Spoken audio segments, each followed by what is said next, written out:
जल्दी आ जाइए। हेलो जी, good morning सभी को, गुड मॉर्निंग।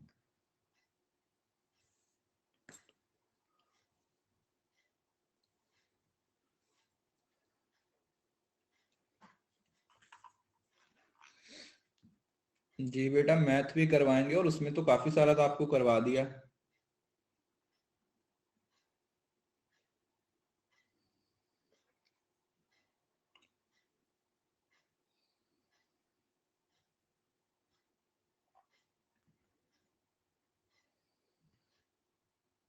एवरेज, परसेंटेज और रेशो तो हो गया बच्चे, बाकी आगे करेंगे अभी।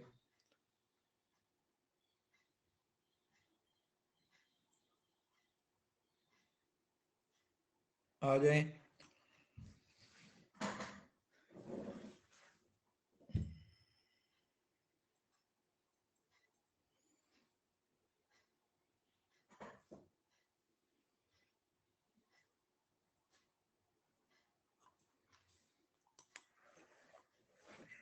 सर आंसर की कब आएगी, अब कुछ कह नहीं सकते बेटा उसके बारे में अभी फिलहाल।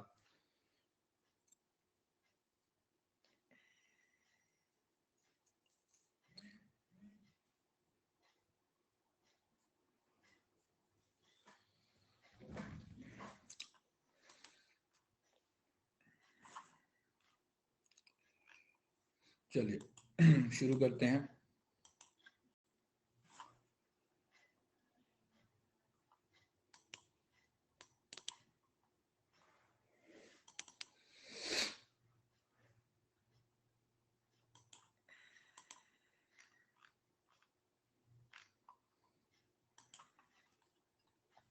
कहां तक हो गया था? कंप्यूटर के टाइप्स पे पढ़ लिए थे हम, कंप्यूटर के जनरेशन्स पे आ गए थे। ठीक है, कल हमने कंप्यूटर की जो बेसिक एलिमेंट्स हैं उसके बारे में डिस्कस किया था। प्लीज अब बातें बंद कर लीजिए अपनी और क्लास में आ जाइए।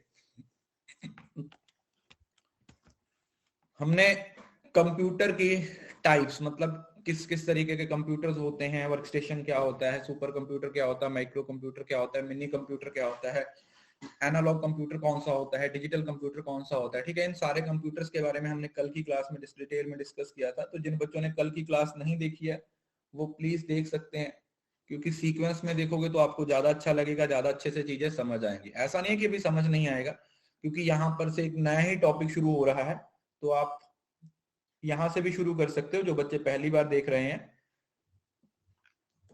तो बेसिकली कंप्यूटर की 5 जनरेशन हैं। ये भी एक रटने वाली ही चीज है। ठीक है जी, पहले इसमें आपको बता देता हूं कि मेन क्या है।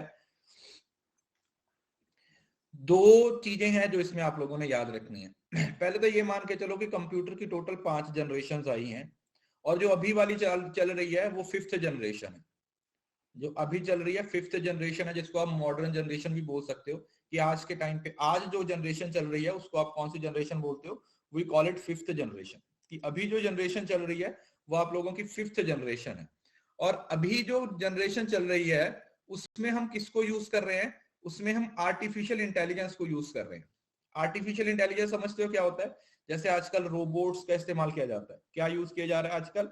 एआई का इस्तेमाल किया जाता है। एआई का इस्तेमाल किया जाता है। जो रोबोट्स है ना, जो रोबोट्स हैं उनको इस्तेमाल में लाया जा रहा है।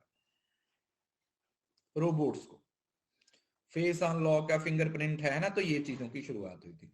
तो देखो, एक तो पहले बात इसको, हाँ, जैसे गूगल असिस्टेंस बोल सकते हो, आर्टिफिशियल इंटेलिजेंस बोल सकते हो। इसमें दो चीजें हैं। एक तो ये जो चार्ट है वो आप लोगों को सारा तो याद करने की जरूरत नहीं है, बट कुछ कुछ मेन मेन पॉइंट्स हैं जो आप लोगों को याद करने पड़ेंगे। और इसको ना, टॉपिक को लगातार आपको 4-5 दिन तक रिवाइज करना पड़ेगा। मतलब ये ऐसा टॉपिक है जो आप एक बार में क्लियर नहीं कर पाओगे, मतलब याद नहीं होगा आपको। तो आपको ये थोड़ा सा ना रिवाइज करते रहना पड़ेगा।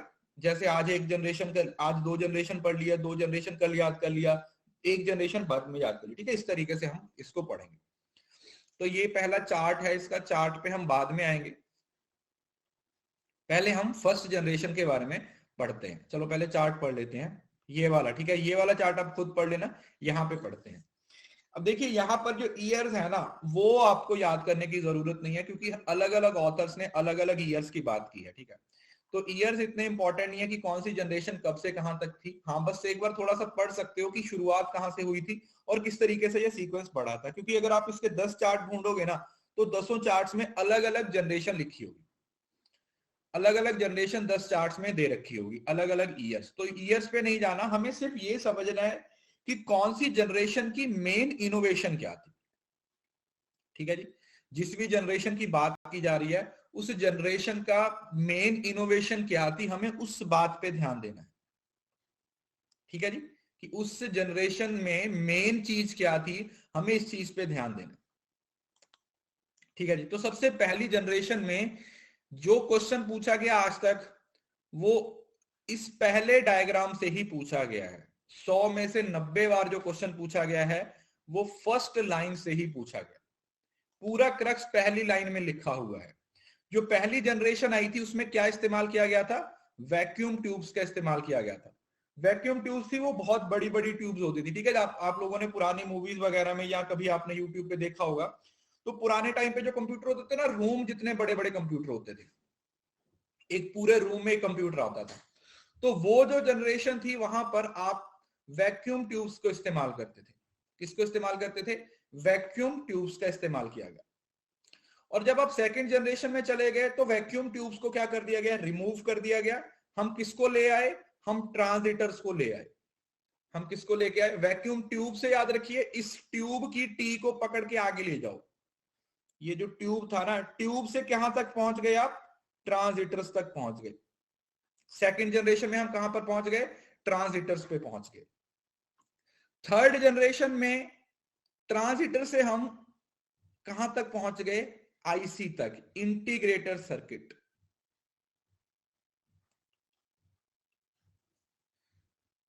कहां पर पहुंच गए, इंटीग्रेटेड, जिसको आप आईसी बोलते हो, you call it IC, integrated circuit. और उसके बाद तीनों जनरेशन तक आईसी ही चला। यहां पर large scale integrated circuit, very large scale integrated circuit. ठीक है जी, यहां पर इंटीग्रेटेड सर्किट है, यहां पर भी आईसी है। बस ये है, ये एलएस का मतलब लार्ज स्केल और वीएलएस का मतलब वेरी लार्ज स्केल और यूएल का मतलब अल्ट्रा लार्ज। और यहां पर आप एआई को भी ऐड कर लीजिए। आर्टिफिशियल इंटेलिजेंस का इस्तेमाल शुरू हुआ था कौन सी जनरेशन में, एआई इस्तेमाल हुई थी। एआई इस्तेमाल हुई थी कौन सी, पांचवी जनरेशन, जो अभी हम इस्तेमाल कर रहे हैं। क्लियर है, बात समझ आ गई सभी बच्चों को। Is it clear to everyone, इस बात में किसी बच्चे को कोई दिक्कत। तो यहां पर पांच अलग अलग जनरेशन की पांच अलग अलग इनोवेशंस हैं। जहां से सबसे ज्यादा क्वेश्चन पूछा गया है वो यही पूछा गया है कि कब वैक्यूम ट्यूब्स का इस्तेमाल हुआ, कब ट्रांजिटर्स का इस्तेमाल हुआ, कब इंटीग्रेटेड सर्किट इंट्रोड्यूस हुए, कब लार्ज स्केल इंट्रोड्यूस हुए, कब अल्ट्रा लार्ज या वेरी लार्ज की बात की गई।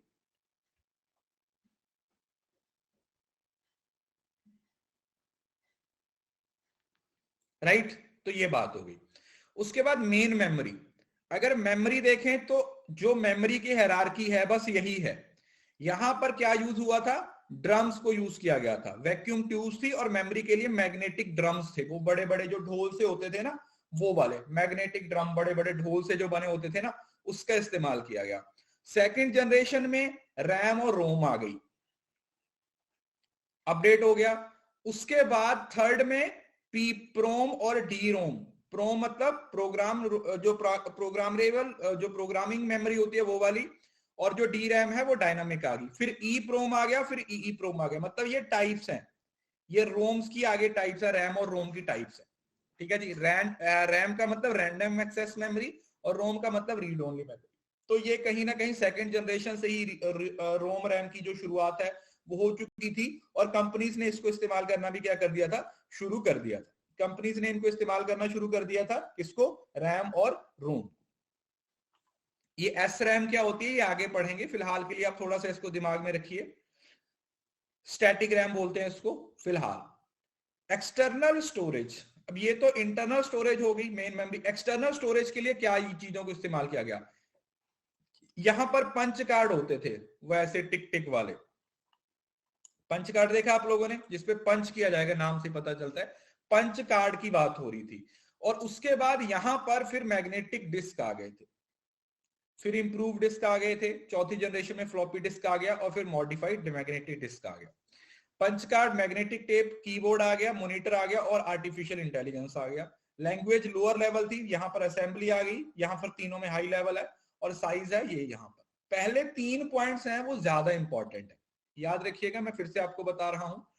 ये जो टॉपिक है ना, उसमें से आज तक जितने भी क्वेश्चन पूछे गए हैं वो तो आपको पहले या फिर पहले 3 पॉइंट्स ही पूछे गए हैं, या तो मेन इनोवेशन पूछा गया है, या फिर मेन मेमोरी, या फिर सेकेंडरी मेमोरी। इन तीनों चीजों से आप लोगों को क्वेश्चन पूछा गया, तो इन तीनों चीजों को आपको याद करना है। और याद करने का तरीका मैंने आप लोगों को बता दिया है कि कुछ चीजों को पार्ट्स में याद कर लो, कुछ आज याद कर लो, कुछ कल याद कर लो, कुछ परसों याद कर लो, इस तरीके से आप इसको याद कर सकते। ठीक है जी। इसका एक और चार्ट है, ये मैं थोड़ा सा आपको पढ़ के बता देता हूं, वैसे तो वही सारी चीजें हैं। जैसे यहां पर किसकी बात हुई थी, वैक्यूम ट्यूब्स का इस्तेमाल हुआ था। फर्स्ट जनरेशन में किसका इस्तेमाल हुआ था, वैक्यूम ट्यूब्स का इस्तेमाल हुआ था। सेकेंड जनरेशन में आते आते हम ट्रांजिस्टर्स पे आ गए, थर्ड जनरेशन में हम इंटीग्रेटेड सर्किट्स पे आ गए, फोर्थ जनरेशन में हम लार्ज स्केल इंटीग्रेटेड सर्किट्स पे आ गए, और जो फिफ्थ जनरेशन थी अब यहां पर स्पीच रिकॉग्निशन, जैसे एआई आता है ना, आर्टिफिशियल इंटेलिजेंस, जैसे आपने देखा, जैसे अभी बच्चे बोल रहे थे सीरी के बारे में बात कर रहे थे, आप एलेक्सा के बारे में बात कर रहे थे, ये जो चीजें हैं वो आपकी आज के टाइम पे इस्तेमाल हो रही है। इन चीजों को हम आज इस्तेमाल कर रहे हैं, किसको, फिफ्थ जनरेशन, जो आज है या आने वाले कल में जिस चीज की बात की जाएगी। उसके बाद यहां पर जो पावर कंजम्पशन थी वो सबसे ज्यादा थी, क्योंकि कंप्यूटर ही इतना रूम जितना बड़ा था, तो यहां पर पावर कंजम्पशन की प्रॉब्लम थी। और यहां पर फर्स्ट ऑपरेटिंग सिस्टम, मतलब फर्स्ट जनरेशन में कोई ऑपरेटिंग सिस्टम नहीं था, जो सेकंड जनरेशन था यहां पर ऑपरेटिंग सिस्टम और मेन मेमोरी की शुरुआत हुई। देखो आपको यहां पर पता था ना, यहां पर कोई मेमोरी नहीं थी, यहां पर तो सिर्फ मैग्नेटिक ड्रैम थे। सबसे पहली बार मेन मेमोरी कहां पे आई, सेकंड जनरेशन में आई। कहां पे आई बेटा, सेकंड जनरेशन में आई। इस वजह से यहां पर क्या लिखा हुआ है कि यहां पर पहली बार ऑपरेटिंग सिस्टम और मेमोरी की बात की गई। यहां पर फिर पावर कंजम्पशन लो हो गया, यहां पर फिर पोर्टेबल कंप्यूटर आ गए। ठीक है, फोर्थ जनरेशन में जो पीसी है वो लैपटॉप में कन्वर्ट हो गए।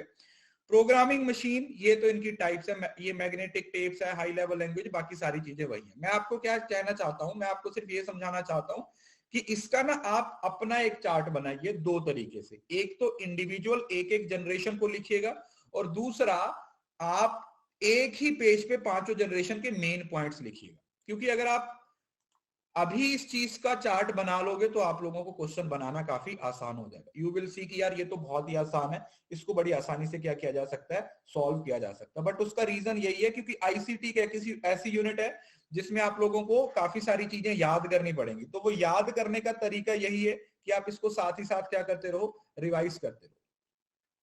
आप साथ ही साथ इसको रिवाइज करते रहोगे तो इनको याद करना भी आसान रहेगा, और इस यूनिट में से या इस पर्टिकुलर टॉपिक में से मार्क्स लेने भी आप लोगों के लिए काफी आसान हो जाएंगे, काफी सिंपल हो जाएंगे। ठीक है जी, यहां तक समझ आ गया सभी बच्चों को।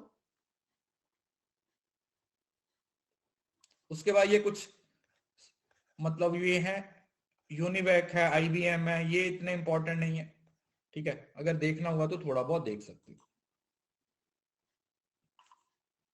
ठीक है जी, चलो, तो 3-4 चीजें ज्यादा आप लोगों ने याद रखनी है। कौन कौन सी, एक तो जो मेजर इनोवेशन है, ज्यादातर क्वेश्चन मेजर इनोवेशन से पूछा गया, मेन मेमोरी और एक्सटर्नल स्टोरेज, ये 3 चीजों को याद रखिएगा ज्यादा।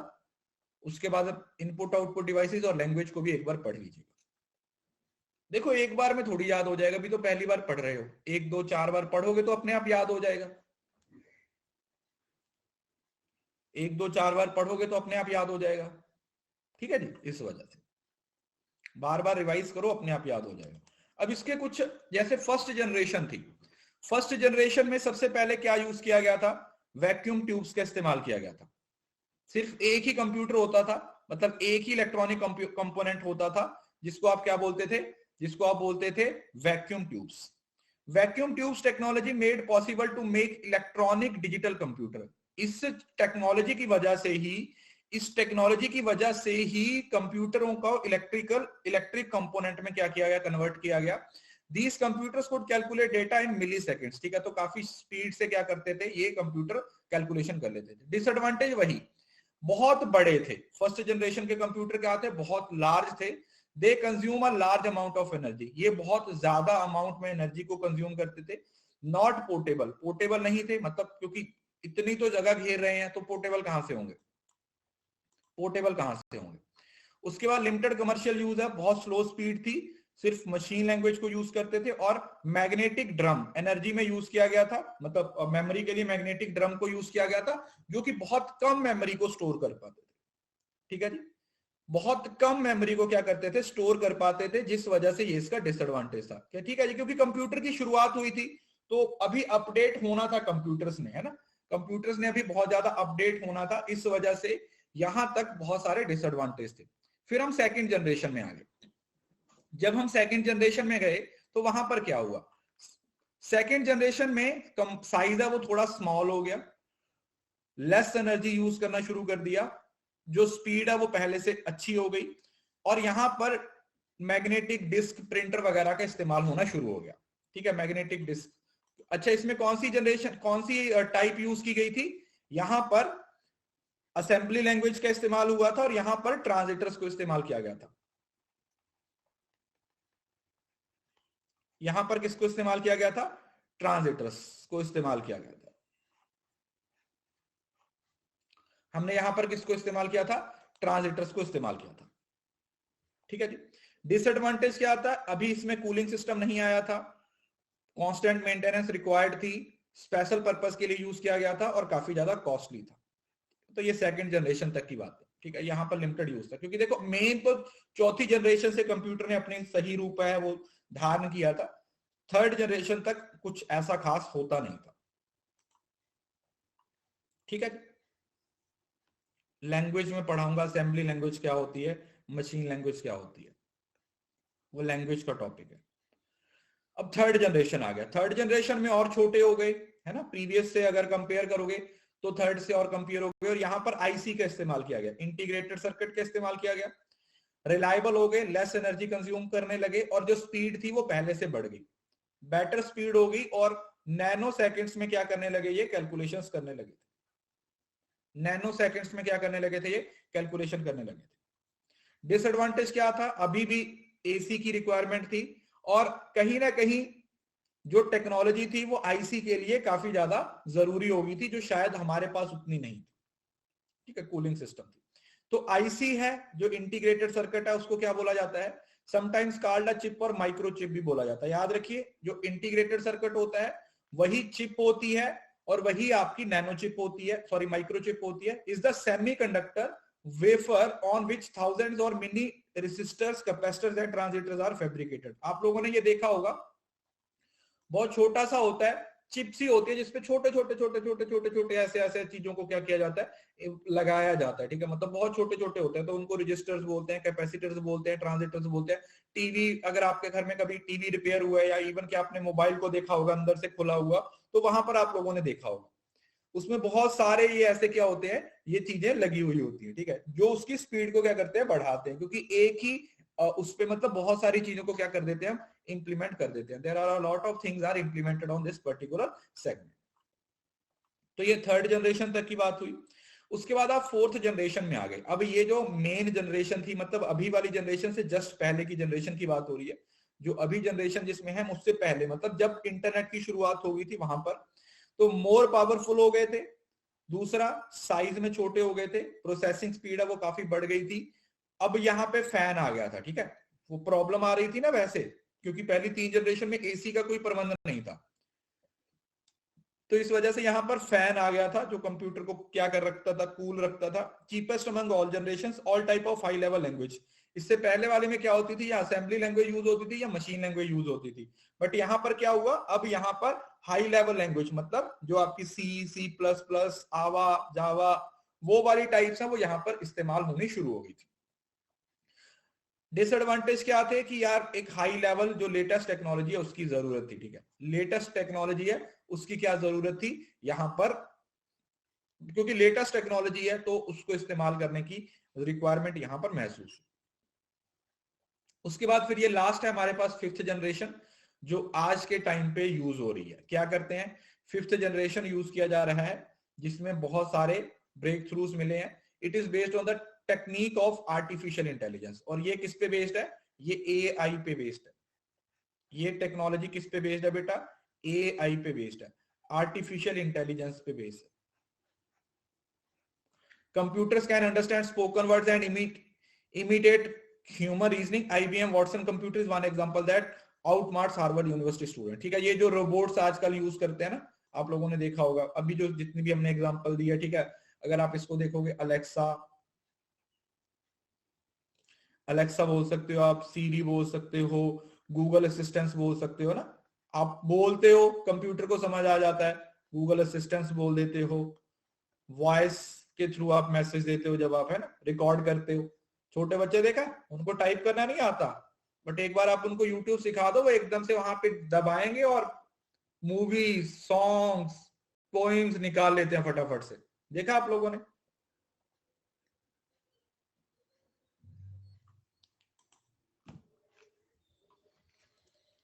यस, तो वो चीज है, वो आपकी 5th जनरेशन का पार्ट है। किसका पार्ट है बेटा? That is the part of your 5th generation. 5th generation में इन चीजों को क्या किया गया है? इस्तेमाल किया गया।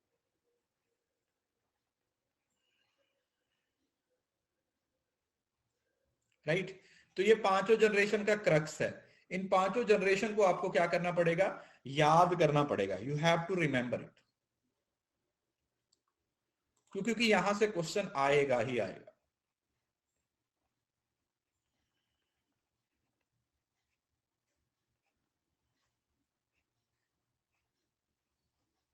यहां से क्वेश्चन आएगा ही आएगा।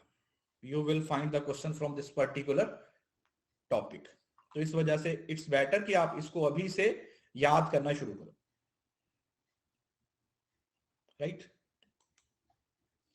अब कंप्यूटर का इस्तेमाल क्या है? देखो, अब ये तो बहुत ही छोटा सा टॉपिक है, इसमें कुछ खास है नहीं, क्योंकि आप लोगों को सबको पता है कि कंप्यूटर का इस्तेमाल कैसे करते हैं। देखो, कंप्यूटर को हम जानते हैं किसके लिए? इसकी कैलकुलेशन स्पीड के लिए, इसकी डिलीजेंस के लिए, इसकी एक्यूरेसी के लिए, रिलायबिलिटी के लिए, वर्सेटैलिटी के लिए।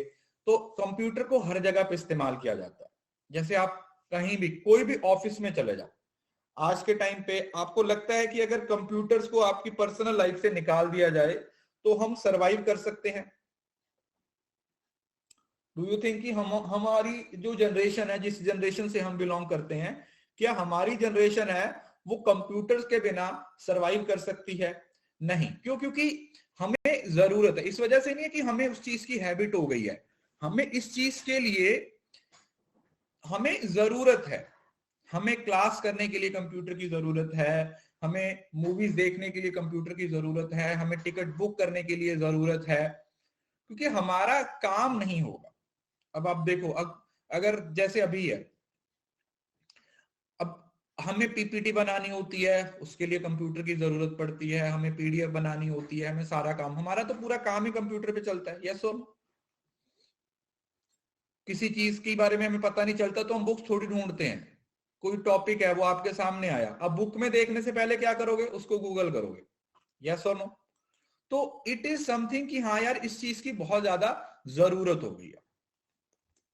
बजटिंग में, फाइनेंशियल फोरकास्टिंग में, स्टॉक्स को मेंटेन करने के लिए, बैंकिंग में। देखो, बैंकिंग का पूरा सिस्टम कंप्यूटर से है। एसबीआई में चले जाओ, बोलते हैं सर जी सर्वर डाउन है।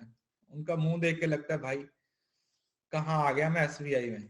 बोलते हैं ना, सर काम नहीं होगा, 2 घंटे बाद आइएगा, सर 4 घंटे बाद आइए, सर सर्वर डाउन है। कुछ भी, मतलब अपने काम चोरों वाला काम है। सर लिंक नहीं आ रहा, सर सर्वर डाउन है, सर लंच टाइम है, सर यहाँ चले जाओ, वहां चले जाओ, है। तो सारे के सारा जो एटीएम मशीन्स है वो ऑनलाइन चलती हैं, ऑनलाइन फैसिलिटीज हैं वो सारी आपकी। जैसे आप लोगों ने देखा होगा, आपके हाथ में क्या है? आपके हाथ में आपकी पूरी बैंकिंग है। यस और नो? पूरी बैंकिंग कहाँ पे? आपके हाथ में है। आप अपने इस्तेमाल करोगे यहां से, आप किसी भी चीज को, और क्या कर दोगे? यहाँ पे बैठे किसी को पैसे भेजने हैं, किसी से पैसे लेने हैं, है ना। मार्केटिंग, एडवर्टाइजिंग के लिए यूज हो रहा है, कंप्यूटर पे ऐड बनाई जाती हैं। उनको एड्स को प्रेजेंट किया जाता है, उनको चलाया जाता है। होम शॉपिंग, ये आते हैं वो 5 रुपए वाले, देखा आप लोगों ने, देखा होगा 5 मिनट में 64 ऑर्डर आ चुके, सिर्फ लास्ट 2 मिनट रह गए हैं। देखिए सब लोगों ने सिरहाने गद्दे खरीद लिया, रजाइयां खरीद ली। अरे भाई ठंडी भी निकल गई अब तो। वो आधे घंटे तक बोलते रहते हैं last 5 minute sir, last 5 minute. वो बोलते हैं सर नाप तोल वाले आ गए, देखा। और क्या बोलते हैं सर, ऑर्डर पे ऑर्डर आ रहा है। जैसे ही उनको कॉल मिला होगा फट से मिल जाता है, क्योंकि किसी का ऑर्डर होता ही नहीं है। आप देखना कभी, मतलब अगर इतने ऑर्डर आ रहे हो तो फोन बिजी आना चाहिए ना। एक बार मिलाओ, पहली बार में मिल जाता है जाके, क्योंकि और कोई मिला ही नहीं रहा, बस फालतू की एडवर्टाइजिंग कर रहे हैं। कौन सा कोई पूछने वाला, कौन सा कोई देखने वाला है। उसके बाद इंश्योरेंस, ठीक है। देखो इंश्योरेंस सारा इसी पे चल रहा है, जितना भी है, ठीक है। आप पॉलिसीज बनानी चाहते हो, नई पॉलिसीज लेना चाहते हो, ये वाले। उसके बाद हेल्थ केयर है। अब EEG, ECG, ultrasound, CT scan, ये सारी कहां से कैसे होती हैं? यही कंप्यूटर से ही तो होती हैं, है ना। अल्ट्रासाउंड है, सीटी स्कैन है, जो भी जितने भी डॉक्टर करते हैं ये सारे इसी के थ्रू तो होती है। उसके बाद एजुकेशन, अब ये तो कहना ही क्या है, ये तो अब इसके बारे में तो कहना ही क्या है। इसके तो आप, ये तो पूरा दिन आप करते ही हो, यस और नो। अब एजुकेशन के बारे में तो क्या ही बताएं बेटा, सारा दिन आप यही तो करते हो, सारा दिन यही तो करते हो। कोविड की वजह से हम सारा दिन यही कुछ कर रहे हैं, all the day we are doing the same. तो कंप्यूटर में हम क्या करते हैं, एजुकेशन को कंप्यूटर में इस्तेमाल करते हैं, और हमारी जितनी भी जरूरतें हैं उनको क्या कर लेते हैं, पूरा कर लेते हैं। उसके बाद देखो diagnostic system, cause of illness, जैसे डॉक्टर यूज करते हैं। लैब डायग्नोस्टिक सिस्टम है, लैब्स कंप्यूटर्स में वो ऐसे फटाफट ऐसे ऐसे कर देते हैं और वो आपकी रिपोर्ट बन के आ जाती है ना। दूसरा जाता है पेशेंट का मॉनिटरिंग सिस्टम, ईसीजी है। किसी को दिल का टूटा, मतलब कि कुछ लोगों को दिल टूटने से भी दिल का दौरा पड़ता है ना, शायद आप लोगों को नहीं पता होगी, बट मैं आपको बता रहा हूँ, कुछ लोगों को दिल टूटने से दिल का दौरा पड़ता है। तो फार्मा इंफॉर्मेशन है, जैसे एक्सपायरी डेट है, हार्मफुल साइड इफेक्ट है, ये सारी चीजें। सर्जरी के लिए भी कंप्यूटर्स को यूज किया जाता है, ठीक है। दूसरी साइड पे कंप्यूटर होता है और इस साइड से डॉक्टर सर्जरी कर रहे होते हैं, ठीक है जी। इस वजह से तो ये तो नॉर्मल पॉइंट्स हैं। देखो इंजीनियरिंग में यूज होता है सीएडी, इसकी एक बार इसकी फुल फॉर्म पूछी थी सीएडी की, क्या होता है, कंप्यूटर एडेड डिजाइन। जो कंप्यूटर एडेड डिजाइन होते हैं ना, जो इंजीनियर यूज करते हैं, स्ट्रक्चरल इंजीनियरिंग, इंडस्ट्रियल इंजीनियरिंग और आर्किटेक्चरल इंजीनियरिंग, हर तरीके की चीजों पर क्या होता है, इस चीज को इस्तेमाल किया जाता है। हर तरीके की इंजीनियरिंग में इसका इस्तेमाल किया जाता है। Requires stress and strain analysis for design for shops, building, budgets, airplanes etcetera, industrial design, ये सारी चीजों को में कंप्यूटर्स का इस्तेमाल किया जाता है। मिलिट्री में यूज किया जाता है, देखो मिसाइल को कंट्रोल करने के लिए, मिसाइल जो मिलिट्री कम्युनिकेशन के लिए है ना, उन सारी चीजों के लिए। उसके बाद कम्युनिकेशन में तो देखो ये तो भगवान की कृपा से हम सुबह से शाम तक करते ही रहते हैं ना। व्हाट्सएप है, इंस्टाग्राम है, ये वो ग्राम है, उसका ग्राम है, 1.5 ग्राम है, 2.5 ग्राम है, जितने भी ग्राम है सब सब, जितने भी बुक हैं सब, ये हम इसी के लिए यूज करते हैं। कंप्यूटर पे कोई मेल करनी है, जो करना, सब कुछ इसी से आपका चलता है। और वही बजट बनाने के लिए, गवर्नमेंट इनकम टैक्स डिपार्टमेंट के लिए, वेदर फोरकास्ट के लिए, सेल्स टैक्स डिपार्टमेंट के लिए, मेल फीमेल रेशियो देखने के लिए, और computerisation of PAN card, PAN card के कंप्यूटराइजेशन के लिए भी क्या किया जाता है, इसी का इस्तेमाल किया जाता है। So we use this a lot, हम इस चीज को बहुत ज्यादा क्या करते हैं, इस्तेमाल करते हैं आज के टाइम। सो ये आप लोगों का कंप्यूटर का total introduction. Is it clear? यहां तक समझ आ गया? यहां तक किसी को कोई दिक्कत है तो बताइए, अदरवाइज मुझे नहीं लगता कि आप लोगों को इसमें कोई ज्यादा तकलीफ होनी चाहिए। ये आसान सा ही है और इसको बड़ी आसानी से आप क्या कर सकते हो, कवर कर सकते हो। ठीक है जी, समझ आ गया? अगर समझ आया तो एक बार थम्स अप देके बताइए।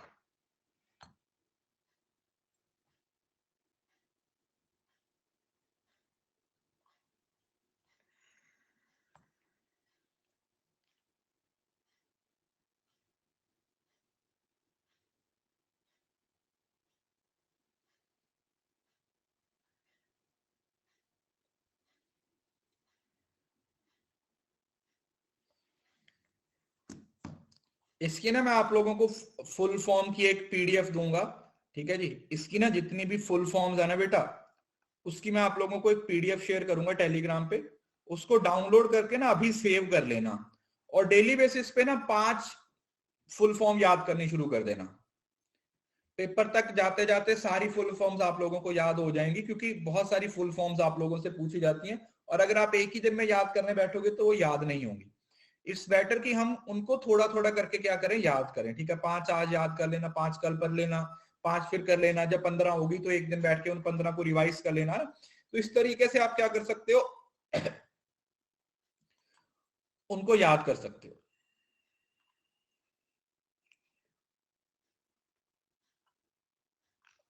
टेलीग्राम बेटा कॉमर्स नेट अचीवर्स, अब टेलीग्राम पे जाके सर्च करोगे ना,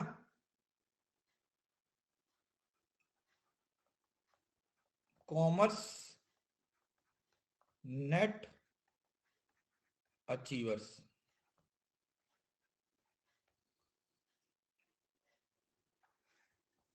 इसमें जाके आप ज्वाइन हो जाइए। ठीक है जी,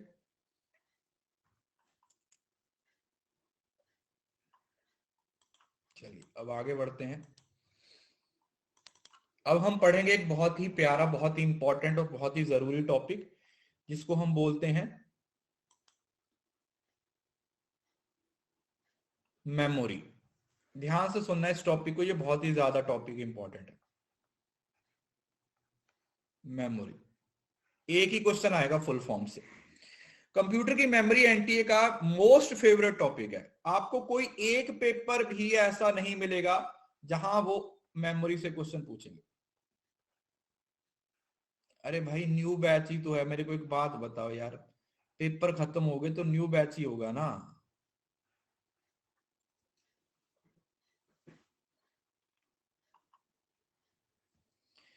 मेमोरी और स्टोरेज दो अलग अलग चीजें होती हैं, ध्यान से सुनो।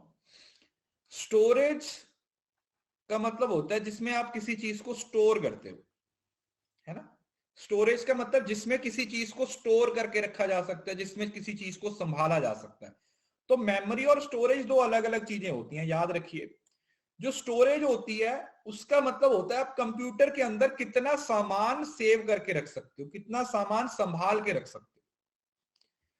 Provide capacity for all the field and information you need, मतलब capacity of computers hard disk, जो आपके कंप्यूटर में हार्ड डिस्क होती है उसमें आप कितना डेटा स्टोर करके रख सकते हो, है ना। आप कंप्यूटर के अंदर जो डेटा स्टोर करके रखते हो उसको आप क्या बोल देते हो, that's what we call storage, कि ये कंप्यूटर की क्या है, ये कंप्यूटर की स्टोरेज है। और मेमोरी क्या होती है, ये आपकी वर्किंग स्पेस होती है जो आपको स्पीड प्रोवाइड करती है। जो कंप्यूटर पे रैम, जो मेन मेमोरी इंस्टॉल्ड होती है, जो प्राइमरी मेमोरी इंस्टॉल होती है ना। अब इसको ऐसा समझने की कोशिश करते हैं अपन। जैसे मैं आपको बोलता हूं कि आप लोगों ने मोबाइल खरीदना है, if you want to go and you want to buy a mobile, आप लोग मोबाइल खरीदना चाहते हो, ठीक है। आपका पुराना मोबाइल खराब हो गया, तो आपने सोचा कि ऐसे करता हूं मैं एक नया मोबाइल लेके आता हूं। सपोज करो आपका बजट है 20,000, ठीक है, आपका बजट है 20,000। तो आप शॉप पे गए, आपने कहा कि हाँ मुझे मोबाइल खरीदना है, कि मेरा बजट इतना है। तो उसमें आप लोगों को दो वेरिएंट दिखाए जा रहे हैं। एक सपोज करो 18,000 में एक मोबाइल दिखाया आप लोगों को, और एक आप लोगों को मोबाइल दिखाया 21,000 में। ये जो है वो 4 GB रैम का है, और ये वाला 6 GB रैम का है। तो आप कौन से मोबाइल के लिए जाना पसंद करोगे, चाहे बजट आपका 20,000 है, क्या आप 2,000 सेव करना चाहोगे कि चल 4 GB मिल जाएगा, या आप 6 GB रैम वाला मोबाइल परचेज करना चाहोगे। ऑब्वियसली है, अगर आपको थोड़ी बहुत नॉलेज है तो आप 6 GB रैम के लिए जाओगे, क्योंकि अल्टीमेटली क्या होता है, जो आपके मोबाइल की भी वर्किंग है, जो आपके मोबाइल की, चाहे आपका कंप्यूटर हो चाहे आपका मोबाइल हो, उसकी जो स्पीड है वो उसकी रैम पे डिपेंड करती है। ठीक है ना, जितनी रैम होगी, जितनी अच्छी रैम होगी, जितनी ज्यादा रैम होगी, उतना आपके कंप्यूटर की स्पीड है, उतना आपके मोबाइल की स्पीड है वो क्या होगी, वो ज्यादा होगी। बात समझ आया। तो आप 6 GB रैम परचेज करना पसंद करोगे, ठीक है। तो ये हो गया कि वर्किंग स्पीड है जो रैम है वो इंस्टॉल्ड होती है, और रैम है वो आपकी प्राइमरी मेमोरी होती है।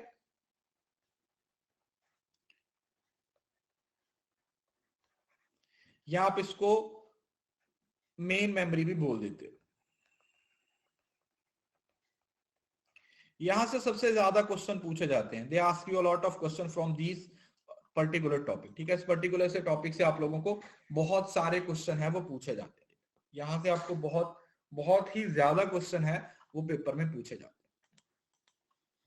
Memory storage devices, storage devices किसी भी तरीके का हार्डवेयर होता है। अब हार्डवेयर समझते हो ना, कंप्यूटर के दो तरीके के एलिमेंट होते हैं, एक प्राइमरी और सॉरी एक हार्डवेयर होता है, एक सॉफ्टवेयर होता है।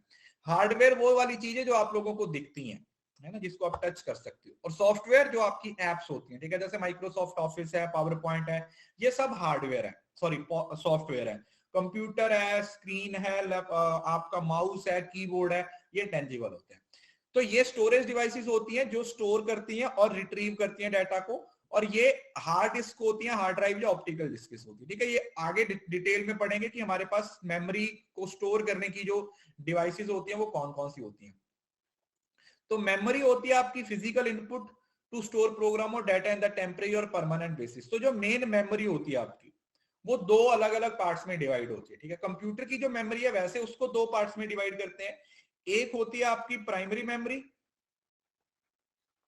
एक होती है सेकेंडरी मेमोरी, ठीक है जी। ये सेकेंडरी मेमोरी ही आपकी स्टोरेज होती है, राइट। ये जो सेकेंडरी मेमोरी है ना, यही आपकी स्टोरेज होती है, जिसमें आप हार्ड डिस्क वगैरह लगाते हो, फ्लॉपी डिस्क वगैरह लगाते हो, तो ये होती है। और प्राइमरी होती है जो कंप्यूटर के अंदर ही इंस्टॉल्ड होती है। अब प्राइमरी भी आगे दो तरीके की होती है, एक रैम होती है और एक रोम होती है।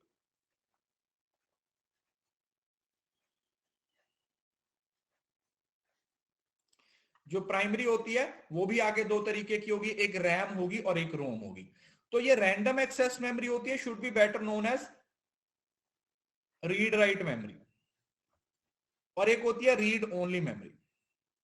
तो ये जो रैम होती है इसको आप रीड राइट मेमोरी भी बोल सकते हो, क्योंकि इसको रीड भी कर सकते हो, आप राइट भी कर सकते हो। और जो रीड ओनली मेमोरी होती है ये सिर्फ रीड ओनली होती है, इसको आप मॉडिफाई नहीं कर सकते, ये चेंज नहीं हो सकती, तो रोम होती है। There are two main categories of storage devices, primary storage जिसमें रैम आता है, अभी आप लोगों को बताया, और दूसरा स्टोरेज सेकेंडरी स्टोरेज होती है जो हार्ड डिस्क में इस्तेमाल की जाती है, ठीक है। अब इसको एक बार डिटेल में पढ़ेंगे। जैसे ये अलग अलग तरीके की आपकी मेमोरी होती है।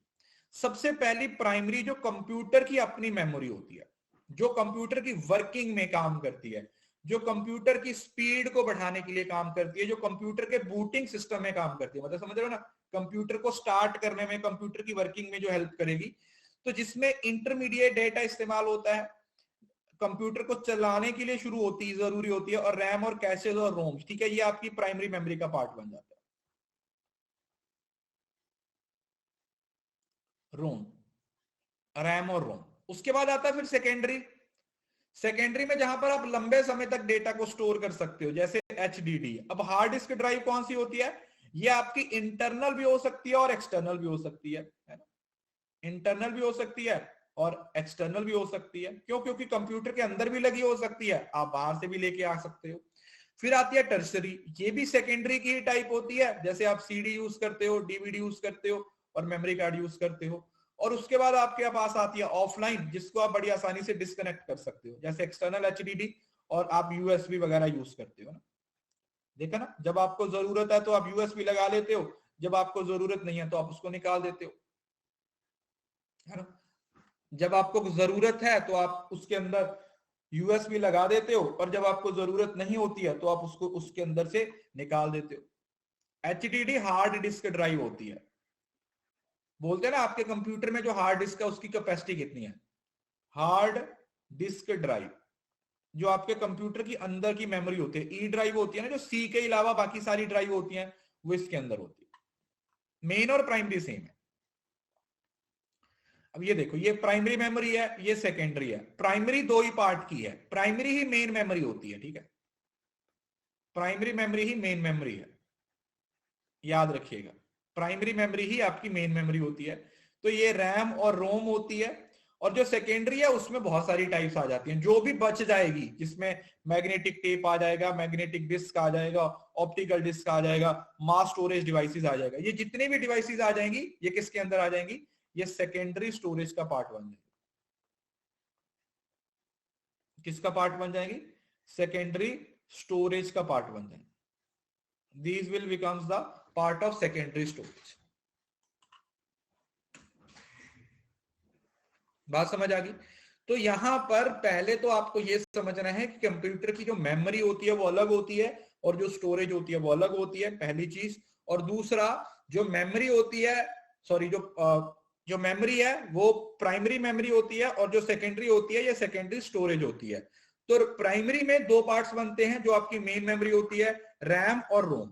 कौन से, या तो वो रैम हो सकती है या फिर रोम हो सकती है। और उसके बाद जो सेकेंडरी है उसकी बहुत सारी टाइप्स होती है, ये है, ठीक है। पहले तो इस चार्ट को एक बार पढ़ लो, 1 मिनट का ब्रेक दे रहा हूं, पहले इसको एक बार पढ़ लीजिए क्योंकि ये सारी चीजों को हम आगे पढ़ने वाले हैं।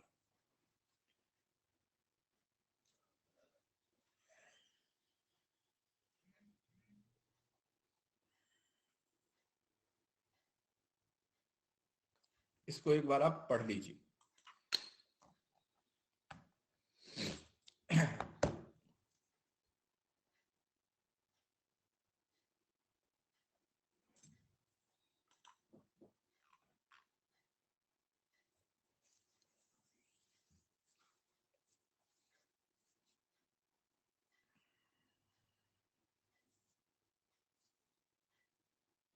अरे पढ़ेंगे बेटा, फास्ट कौन सी होती है, स्लो कौन सी होती है। मैंने तो आपको चार्ट पढ़ने के लिए बोला ना, मैंने आपको और कुछ करने के लिए थोड़ी बोला। I did not say anything कि आप ये करो वो करो, मैंने आपको सिर्फ चार्ट पढ़ने के लिए बोला।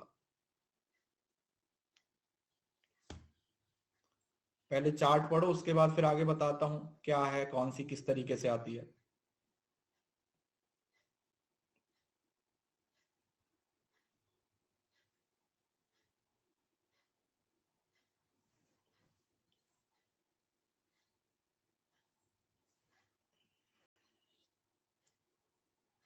चार्ट को आराम से पढ़ो, फिर आगे बताता हूं।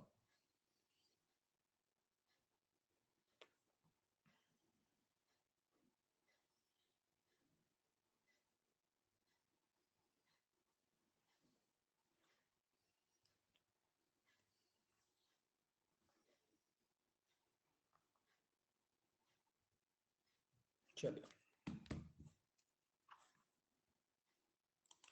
अब एक एक करके पढ़ने की कोशिश करते हैं। सबसे पहले आपके पास आती है प्राइमरी मेमोरी या प्राइमरी स्टोरेज, प्राइमरी मेमोरी बोल सकते हो।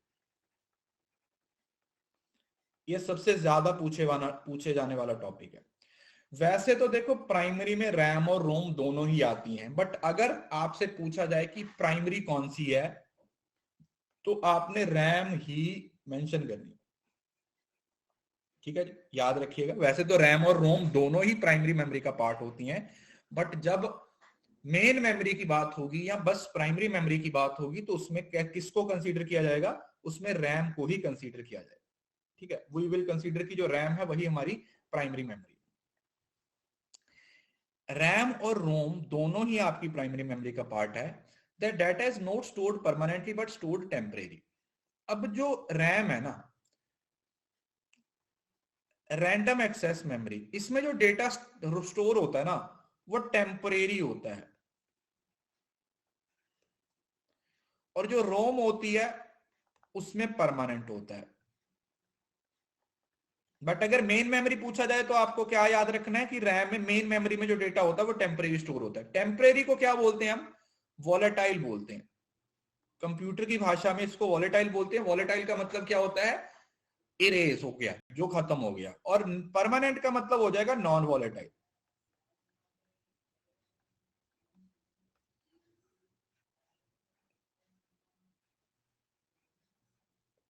क्या नाम दिया जाएगा इसको, नॉन वॉलेटाइल। कौन सा नाम दिया जाएगा, नॉन वॉलेटाइल।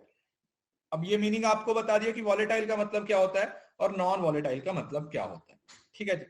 यहां से ही बहुत सारे क्वेश्चन पूछे जाते हैं। वो आपसे यही पूछेगा कौन सी वॉलेटाइल है, कौन सी नॉन वॉलेटाइल है, ये वॉलेटाइल क्यों है, वो नॉन वॉलेटाइल क्यों है। अब वॉलेटाइल का मतलब क्या हुआ, रैम। देखो रैंडम एक्सेस मेमोरी का मतलब क्या हुआ कि जैसे ही आप कंप्यूटर को ऑफ करोगे तो इसमें जितना भी डेटा होगा वो खत्म हो जाएगा। ठीक है जी, रैम में जितना भी डेटा स्टोर होगा वो तब तक ही रहेगा जब तक कंप्यूटर काम कर रहा है। जैसे ही कंप्यूटर बंद हो जाएगा तो रैम का जो डेटा है, इसका जो डेटा है वो क्या हो जाएगा, वो खत्म हो जाएगा, क्योंकि वो टेम्परेरी स्टोरेज। ठीक है जी, वो टेम्परेरी स्टोरेज है। जैसे ही आप कंप्यूटर बंद करोगे वैसे ही आपका जो डेटा है वो भी क्या हो जाएगा, लॉस्ट हो जाएगा, जो भी आपका डेटा होता है। और रोम में केस में ऐसा नहीं है। रोम के केस में अगर आप उसमें जो डाटा आपका स्टोर है वो आप कंप्यूटर बंद भी कर दोगे तो भी वो आपका इरेज नहीं होगा। ठीक है, अब सुनो।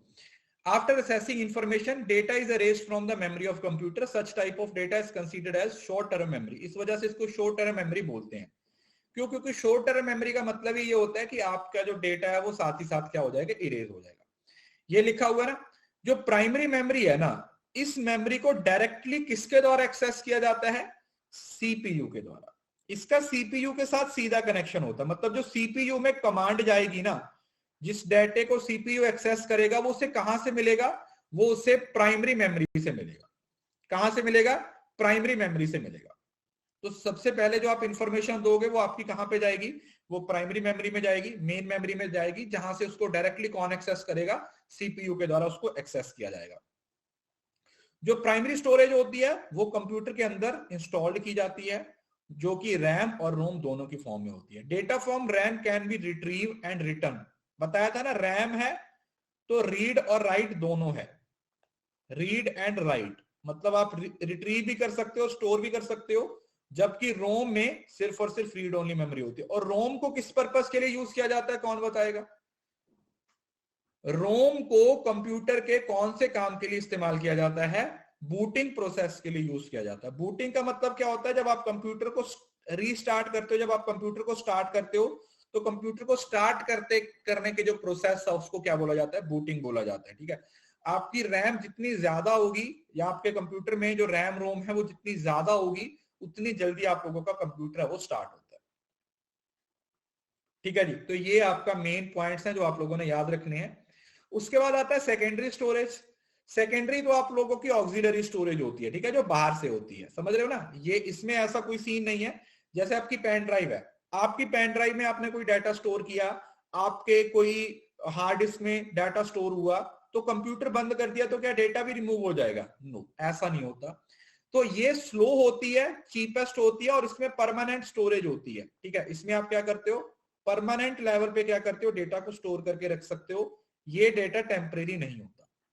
और दूसरा, क्योंकि ये सेकेंडरी स्टोरेज है, क्योंकि ये सेकेंडरी स्टोरेज है, इस वजह से इसको सीपीयू से डायरेक्ट एक्सेस नहीं मिलता। अगर इस सीपीयू इसको एक्सेस करना चाहेगा तो उसको इनडायरेक्ट तरीके से इसको क्या करना पड़ेगा, एक्सेस करना पड़ेगा। ठीक है, सीपीयू इसको डायरेक्ट एक्सेस नहीं कर सकता, सीपीयू इसको इनडायरेक्ट तरीके से ही एक्सेस कर पाएगा। CPU will access it indirect. Direct कौन सी कर पाएगा, डायरेक्ट कर पाएगा वो रैम को, रैंडम एक्सेस मेमोरी। ठीक है जी, लिखा हुआ है ना, it can not be processed directly by the CPU and it must be copied first from the primary data. तो इसका जो डेटा आएगा वो भी कहां से आएगा, वो भी प्राइमरी स्टोरेज से ही आएगा। जो प्राइमरी स्टोरेज का डेटा है उसी को आप सेकेंडरी स्टोरेज में लेके जाओगे और फिर उस डेटे को कौन एक्सेस करेगा, सीपीयू के द्वारा एक्सेस किया जाएगा, सेंट्रल प्रोसेसिंग।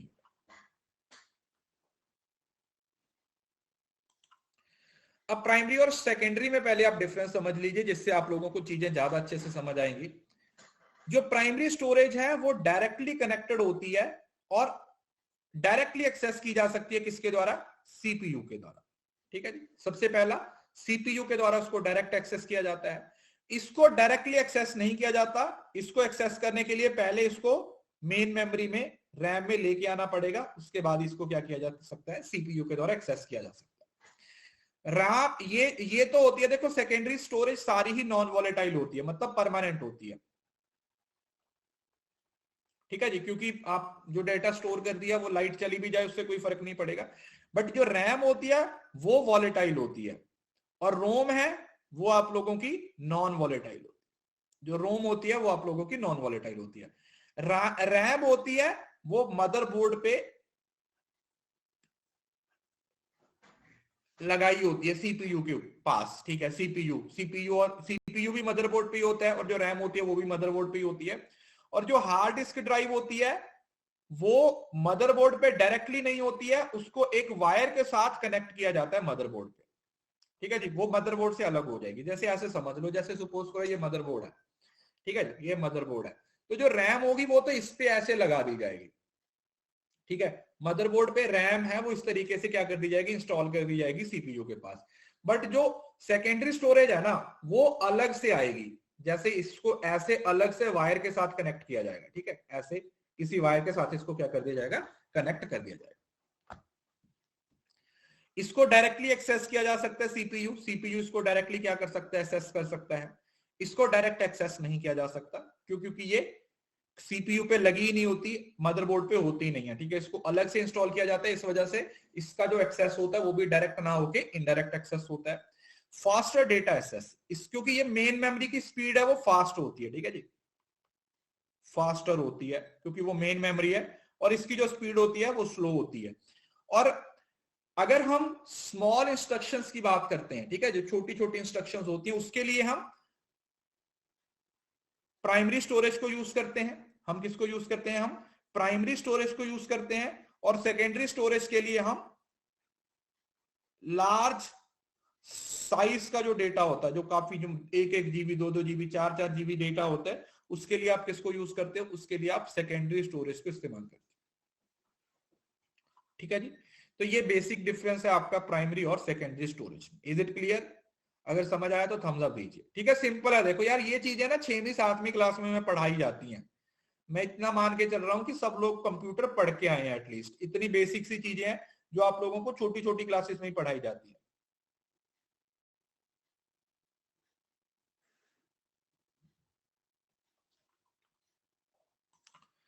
अब सबसे पहले हम रैम को समझने की कोशिश करते हैं, ठीक है। रैम का सबसे बड़ा फीचर क्या है? देखो इसको याद करने का तरीका, जैसे राम किसी बंदे का नाम समझ लो, जैसे बोलते हैं ना कि किसी इंसान का नाम है, किसी बंदे का नाम है।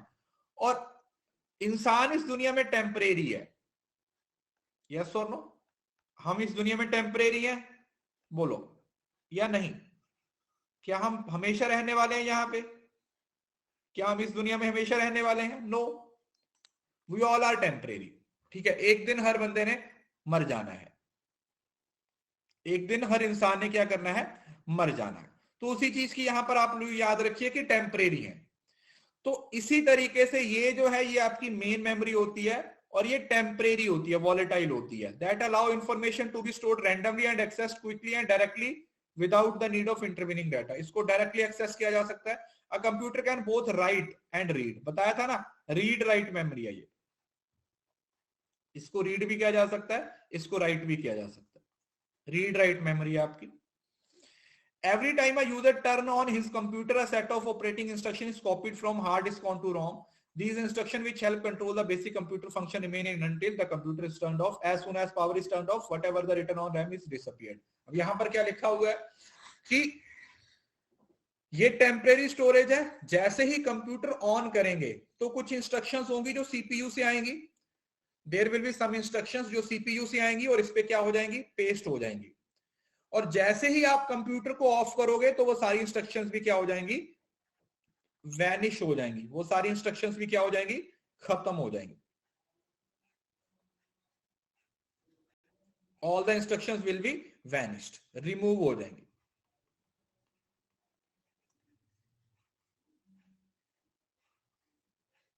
क्लियर है जी? वो क्या हो जाएंगी, अपने आप वन बाय वन क्या हो जाएंगी, रिमूव हो जाएंगी। क्लियर? अब इसके स्ट्रक्चर की अगर बात करें, रैम के स्ट्रक्चर की बात करें, sir please explain with example. अरे भाई ये खुद ही एग्जाम्पल है, मैं क्या एग्जाम्पल दूं, अब खुद बताओ। ये चीजें खुद ही एग्जाम्पल है, मैं इसमें क्या कहां से एग्जाम्पल ऐड करूं? अरे तुम्हारे सामने वो चीज रखी हुई है, उसी के स्ट्रक्चर को एक्सप्लेन कर रहा हूं, मैं क्या एग्जाम्पल दूं, आप खुद बताइए। समझ रहे हो ना? इसमें ये इसमें मैं कोई दुनिया भर की बातें तो नहीं बता सकता ना, कोई थ्योरी नहीं पढ़ा रहा, टेक्निकल सब्जेक्ट है, तो इसमें एज इट एज जितना होता है उतना ही पढ़ा सकते हैं।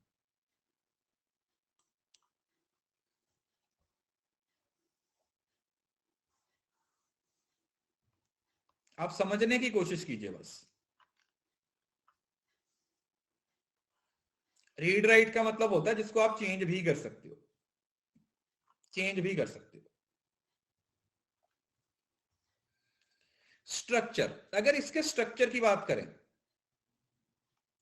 a set of memory chips each is termed as IC made of millions of transistors।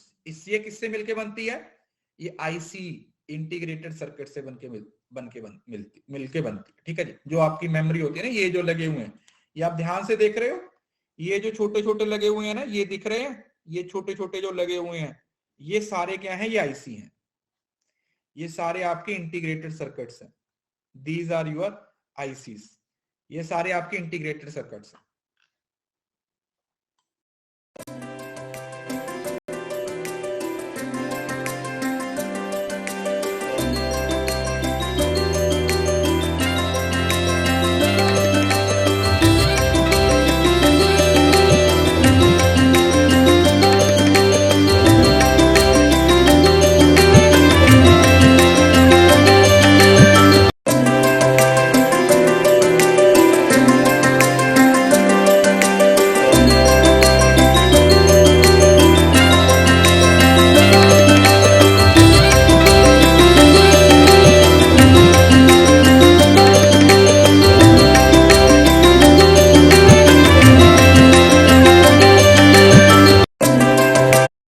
है ना, मैंने यहां पे बताया है वो इंस्टॉल्ड कहां पे होती है। अब अगर आप ध्यान से नहीं सुनोगे तो मैं क्या कर सकता हूं उसमें? बच्चे बताइए। मेन पॉइंट यही होता है ना, आप कमेंट्स पे ज्यादा ध्यान देते हो, क्लास को ध्यान से नहीं सुनते हो। तो इस वजह से, जबकि मैं, आप लोग ना कभी इस चीज को ध्यान से सुनना, आप ना कमेंट ऑफ करके मेरी क्लास को देखना, आपके जितने डाउट्स होते हैं ना, वो सारे मैंने एड्रेस किए हुए होते हैं। A to Z चीजें मैं खुद से ही 4 बार उस चीज को एक्सप्लेन कर देता हूं। प्रॉब्लम यही है, आप फोकस होके सुनते ही नहीं हो। आप फोकस होके सुनते ही नहीं हो, यही एक प्रॉब्लम है। जो डाउट मैं ऑलरेडी 4 बार 5 बार बता रखा हूं, उस डाउट को अगर आप बार बार पूछते रहोगे तो फिर क्या करूंगा? मुझे खुद बताओ इस चीज को।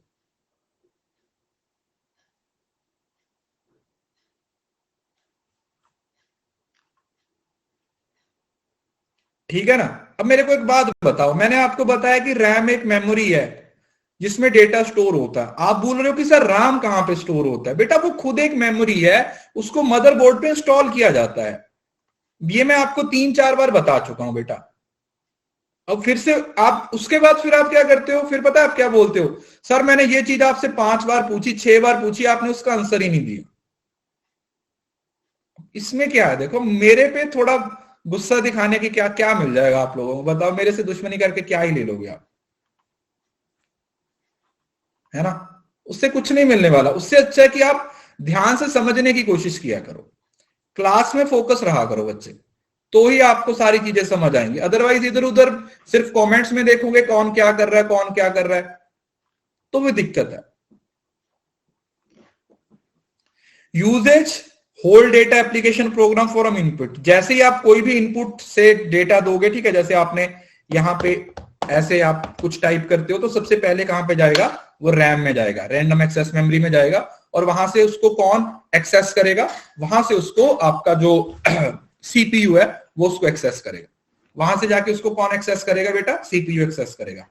Capacity, determine the number and size of the program can be run at the same time as well as the amount of data that can be processed immediately। तो दो चीजों के बारे में बात की जा रही है कि जो कैपेसिटी होती है वो कितने प्रोग्राम एक टाइम पे रन किए जा सकते हैं, और कितनी यूनिट्स डेटा को एक टाइम पे प्रोसेस किया जाता है। तो दोनों ही इसकी कैपेसिटी का पार्ट है। अब यहां पर ध्यान से दीजिए, ध्यान से समझना, जो रैम है उसकी भी आगे आपको 3 अलग अलग टाइप्स होती हैं, एस रैम, डी रैम और आर डी रैम। 3 टाइप्स होती हैं, ध्यान से समझ लीजिएगा। पहली है एस रैम, जिसको आप स्टैटिक बोलते हो। स्टैटिक का मतलब होता है फिक्स्ड। डायनामिक का मतलब होता है चेंज। और रैम बस होती है जो आज का लेटेस्ट जो गेमिंग में इस्तेमाल होती है, जिसको हम कहां पर इस्तेमाल करते हैं, जिसको हम गेमिंग में इस्तेमाल करते हैं आज के टाइम पे, जिसका इस्तेमाल गेमिंग में किया जाता है। ठीक है जी, गेमिंग में जिसको क्या किया जाता है, इस्तेमाल किया जाता है।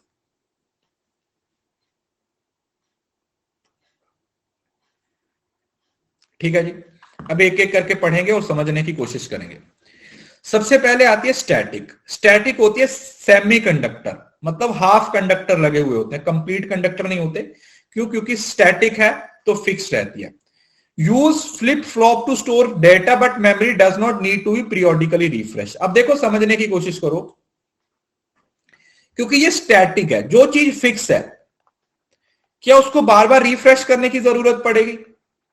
रिफ्रेश तो उसको करेंगे ना जो चेंज हो रही है, इसको तो चेंज करेंगे ही नहीं। ये तो फ्लिप फ्लॉप है, ठीक है, दो ही साइड है, इधर से इधर, इधर से इधर, इधर से इधर, इधर से, जैसे कॉइन की दो साइड्स होती हैं, सेम उसी तरीके से आपकी स्टैटिक रैम होती है, इस साइड इससे इस साइड, तो इसको बार बार रिफ्रेश करने की जरूरत नहीं पड़ती। क्यों? क्योंकि ये फिक्स है, इसमें चेंज नहीं हो रहा, तो इसकी जो स्पीड है वो भी तेज होती है और ये पावर है वो भी कम कंज्यूम करेगा। ठीक है, जो चीज चेंज हो रही है ज्यादा तो वो यूज करेगी ना पावर को।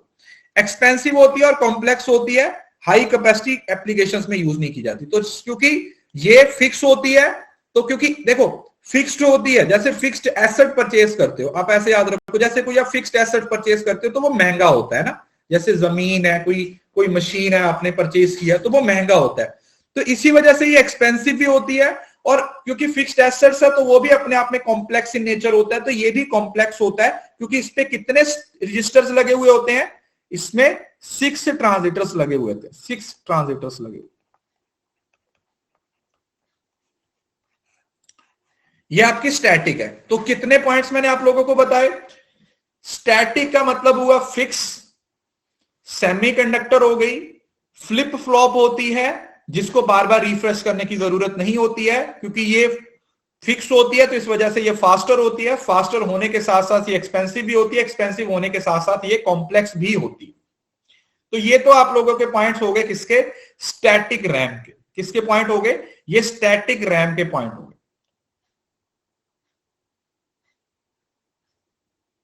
राइट। अब इसके बाद आती है dynamic RAM. Store each data of memory in capacitor in an integrated circuit. वहां पर सेमीकंडक्टर लगे हुए थे, यहां पर आईसी लगे हुए हैं। ठीक है जी, वहां पर सेमीकंडक्टर लगे हुए थे, हाफ कंडक्टर लगे हुए थे, यहां पर फुल कंडक्टर, जिसको आप बोल सकते हो कि इंटीग्रेटेड सर्किट लगे हुए हैं। क्यों? क्योंकि देखो डायनामिक का मतलब क्या है? चेंज। तो चेंज आज की लेटेस्ट टेक्नोलॉजी के हिसाब से होगा, और आज की लेटेस्ट टेक्नोलॉजी है वो कौन सी है? Integrated circuit. मैंने आपको थोड़ी देर पहले बताया, आज के टाइम पे कौन सी टेक्नोलॉजी को यूज किया जाता है? आईसी को यूज किया जाता है, इंटीग्रेटेड सर्किट को यूज किया जाता है, तो यही इसकी लेटेस्ट टेक्नोलॉजी है। Real capacitor leak 400 capacitor not need to be refresh periodically, क्योंकि ये लगातार बेटा चेंज होती रहती है। अगर चीजें लगातार चेंज होगी तो इस वजह से इसको रिफ्रेश करना पड़ेगा, बार बार इसको क्या करेंगे? रिफ्रेश करने पड़ेंगे। ठीक है जी। अरे ट्रांजिटर्स वही हो गए ना जो पहले वाली आपको उसमें पढ़ाया था ना, इंटीग्रेटेड सर्किट से पहले ट्रांजिटर्स का इस्तेमाल होता था। सिंपल स्ट्रक्चर होता है, एक ट्रांजिटर होता है और एक कैपेसिटर होता है, so it is very high density, दो ही एलिमेंट होता है। जैसे यहां पर 6 थे ना, यहां पर 6 ट्रांजिटर्स लगे हुए थे, यहां पर सिर्फ 2 होते हैं, जिसमें से एक ट्रांजिटर होता है और एक कैपेसिटर होता है। आपको टेक्निकली क्वेश्चन नहीं पूछा जाएगा, मैं आपको फिर से बता रहा हूं, आपको टेक्निकली क्वेश्चन नहीं पूछा जाएगा, आप लोगों को बेसिक ही क्वेश्चन पूछा जाएगा, आपको अंदर जाके क्वेश्चन नहीं पूछा जाएगा। ठीक है, तो ट्रांजिटर्स के अंदर घुसने की जरूरत नहीं है, बस आपको पता होना चाहिए कि ट्रांजिटर एक टेक्नोलॉजी है, ठीक है, जिसको हम इस्तेमाल करते हैं, क्योंकि वो तो फिर बहुत ज्यादा डीप चला जाएगा, इतना डीप आपसे नहीं पूछा जाता। तो ये डायनामिक है, पहले यहां पर पढ़ लिया। अब अगर हम इनका डिफरेंस देखेंगे तो ज्यादा अच्छे तरीके से समझ आएगा। देखो, डी रैम है और एस रैम है।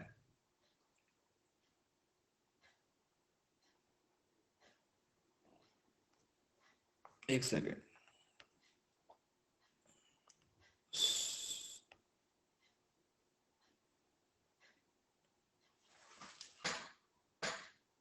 ऑपोजिट तो नहीं लिखा हुआ?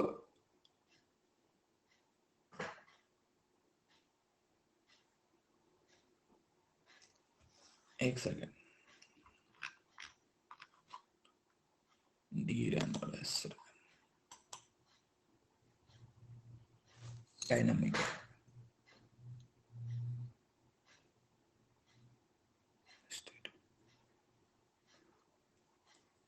रुको मैं दूसरा चार्ट दे, इसको रहने दो ठीक है, मुझे लगता है इसमें कुछ गड़बड़ है, मैं ना कोई और दूसरा चार्ट ऐड करता हूं, रुको।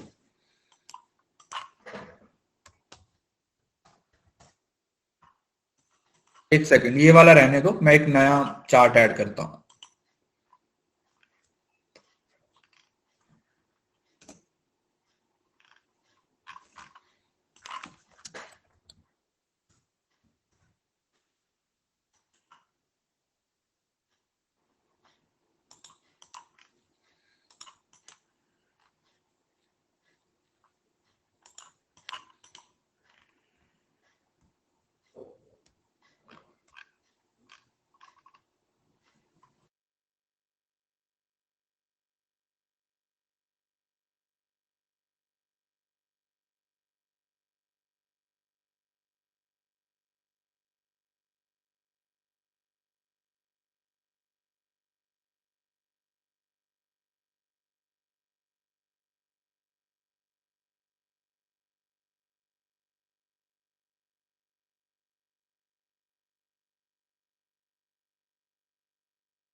ये वाला चार्ट देखना, वो मत पढ़ना, ये वाला पढ़ना।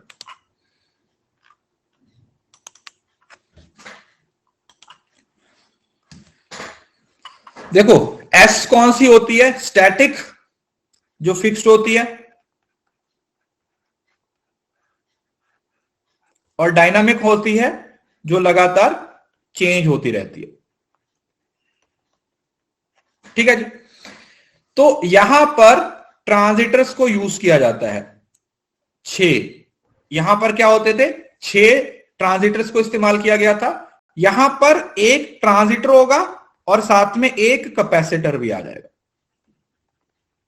ठीक है जी। टोटल 2 थे, सिंपल प्रोसेस था, तो 2 ही चीजें थी, एक ट्रांजिटर था, एक कौन था, एक कैपेसिटर था। कैपेसिटर्स यहां पर यूज नहीं किए जाते हैं, क्यों? कैपेसिटर की इस्तेमाल पता क्यों होता है? कैपेसिटर्स रिफ्रेश करने का काम करता है।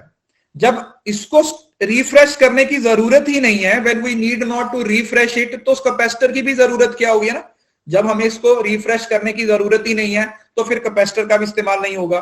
क्यों? क्योंकि नो रिफ्रेशिंग इज रिक्वायर्ड, यहां पर रिफ्रेशिंग रिक्वायर्ड नहीं होती है। यहां पर क्योंकि लंबे समय तक इंफॉर्मेशन को एक्सेस करना होता है, तो बार बार हमें क्या करना पड़ता है, उसको रिफ्रेश करना पड़ता है, ठीक है। हमें क्या करना पड़ता है, बार बार उसको क्या करना पड़ता है बच्चे, रिफ्रेश करना पड़ता है। ये फास्टर होती है क्योंकि ये फिक्स्ड होती है, और ये स्लो होती है। ये एक्सपेंसिव होती है, जैसे मैंने बताया था ना, फिक्स्ड एसेट्स महंगे होते हैं और तेज काम करते हैं, और ये चीपर होते हैं। Are low density device, these are high density devices, they are used in caches memory, they are used in main memory। तो caches memory कौन सी मेमोरी होती है? आप लोगों ने देखा होगा, जो आप लोगों की सीपीयू के पास होती है। कैशेस मेमोरी जो एक टाइम पे, अभी आगे पढ़ेंगे, स्मॉल मेमोरी होती है, वहां पर आप इसको इस्तेमाल करते हो, स्टैटिक को। और जो आपकी मेन मेमोरीज होती है, रैम रोम, वहां पर आप डी रैम का इस्तेमाल करते हो, ठीक है जी। नहीं, जंक नहीं होते, वो कुकीज होती है, वो अलग होती है, वो अलग होती है, ठीक है। तो इस वाले चार्ट को याद रख लीजिए, दैट्स इट। ये चार्ट है वही काफी इंपॉर्टेंट है, इसमें सारे पॉइंट्स हैं वो आप लोगों के एस रैम और डी रैम के बारे में लिखे हुए हैं। स्टैटिक रैम और डायनामिक रैम के जो जितने भी की पॉइंट्स हैं वो यहां पर आप लोगों को अच्छे से डिटेल में बता रखे। उसके बाद हमारे पास एक आई थी रैम्बस, आरडी रैम, है ना। ये लेटेस्ट टेक्नोलॉजी है, ठीक है, this is latest technology.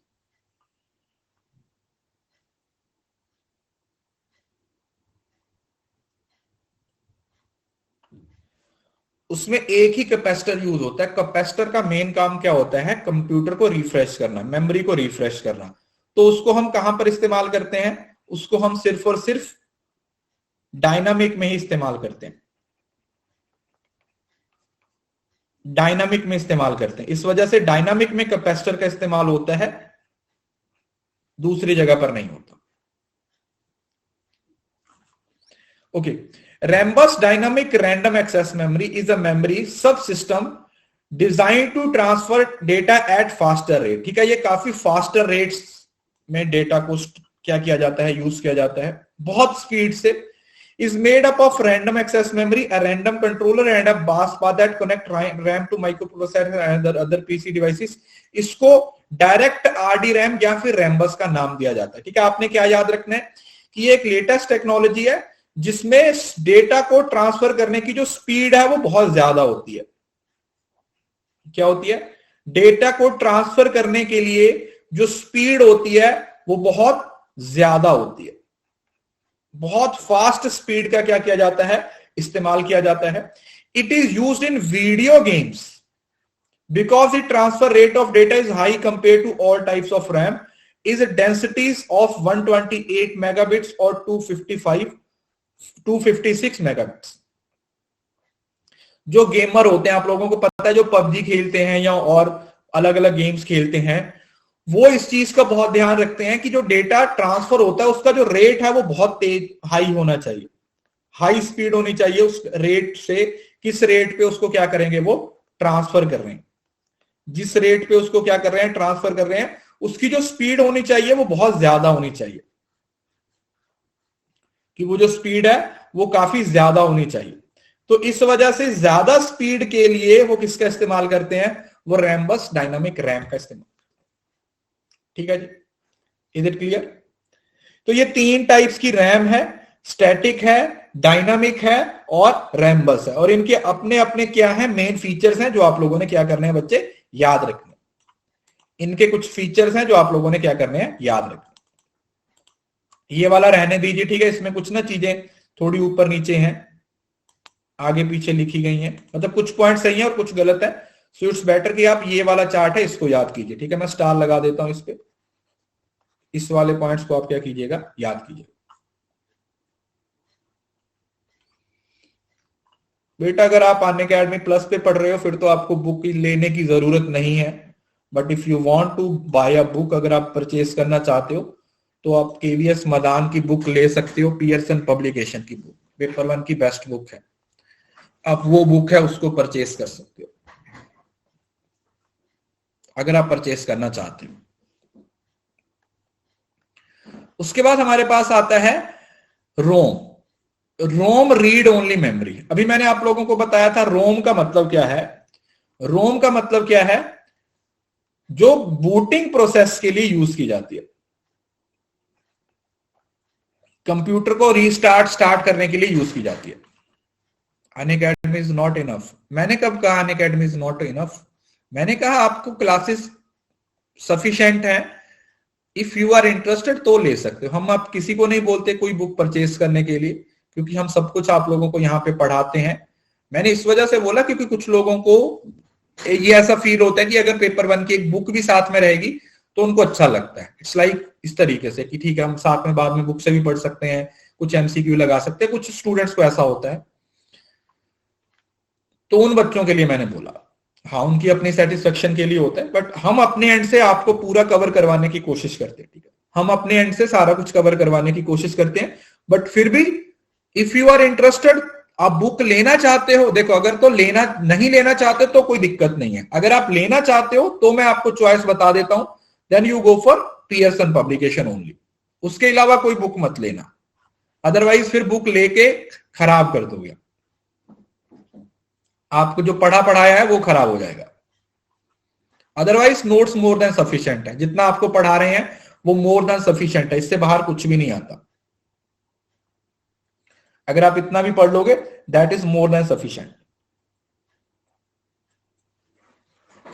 Okay, so ये है आप लोगों की परमानेंट मेमोरी ऑफ कंप्यूटर। ये जो मेमोरी होती है रीड ओन मेमोरी, ये किसके द्वारा बनाई जाती है, ये मैन्युफैक्चरर के द्वारा लगाई जाती है। मैन्युफैक्चरर जो होता है ना, वो इस मेमोरी को क्या करके देता है, इंस्टॉल करके देता है कंप्यूटर पे। इंस्टॉल्ड होती है मैन्युफैक्चरर के द्वारा। ठीक है जी, वो पहले से इसको क्या करता है, इंस्टॉल करके देखता है। इसको रीड ओनली इस वजह से रखा जाता है क्योंकि इसको चेंज नहीं कर सकते, क्योंकि इसको हम चेंज नहीं कर सकते। A set of instructions that has build into computer by manufacturer and it cannot be accessed or changed by the user, जिसको आप ना तो एक्सेस कर सकते हो ना ही आप उसको चेंज कर सकते हो। It only permits the user to read the data, इसी वजह से इसको रीड ओनली मेमोरी बोली जा सकती है, क्योंकि इसमें जो डाटा लिखा हुआ है ना सिर्फ आप उसको रीड कर सकते हो, ना तो आप उसको चेंज कर सकते हो, ना उसको मिटा सकते हो, ना आप उसको मॉडिफाई कर सकते हो। Computers always contain a small amount of ROM that hold instruction for starting up a computer। बताया था ना, इसमें जो डेटा होता है वो कौन सा होता है, वो बूटिंग प्रोसेस के लिए जो यूज किया जाता है वो डेटा होता है।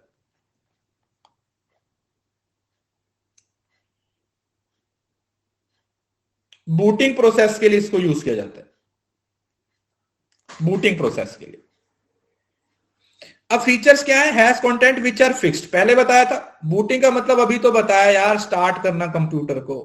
अब देखो 3 बार बताया था मैंने बूटिंग का प्रोसेस, यही बात मैं बोलता हूं कि आप ध्यान नहीं देते हो। ये फिक्स्ड होता है और जिसमें जो चिप मैन्युफैक्चरर के द्वारा लगाई जाती है, क्या होती है, मैन्युफैक्चरर होता है, ये नॉन वॉलेटाइल होगा। नॉन वॉलेटाइल का मतलब क्या हुआ कि ये परमानेंट होती है, ठीक है, इसको ये वो नहीं होता, मतलब इसको चेंज नहीं किया जा सकता।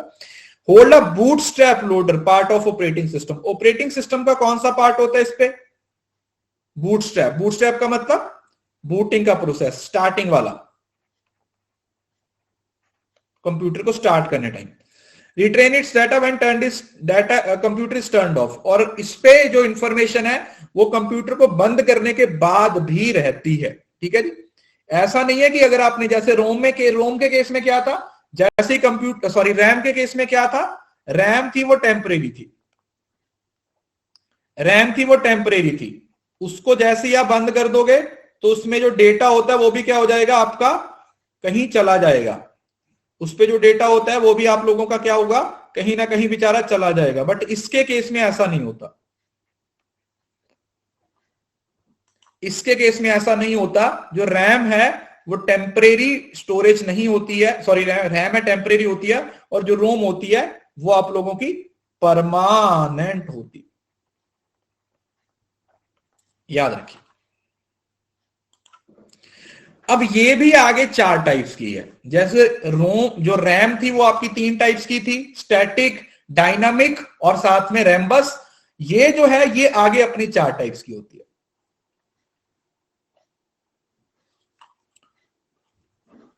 अरे बेटा रैम को स्टोर करने के लिए इस्तेमाल नहीं किया जाता, क्यों नहीं समझ रहे हो, रैम में स्टोर नहीं होता। स्टोरेज जो होती है वो तो कंप्यूटर की जो स्टोरेज डिवाइस होती है ना वहां पर यूज होती है, समझ रहे हो ना।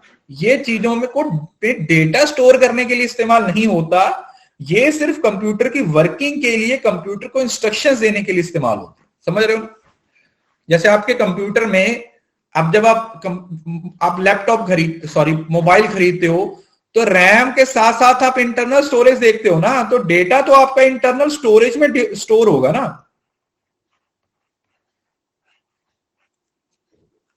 जो रैम है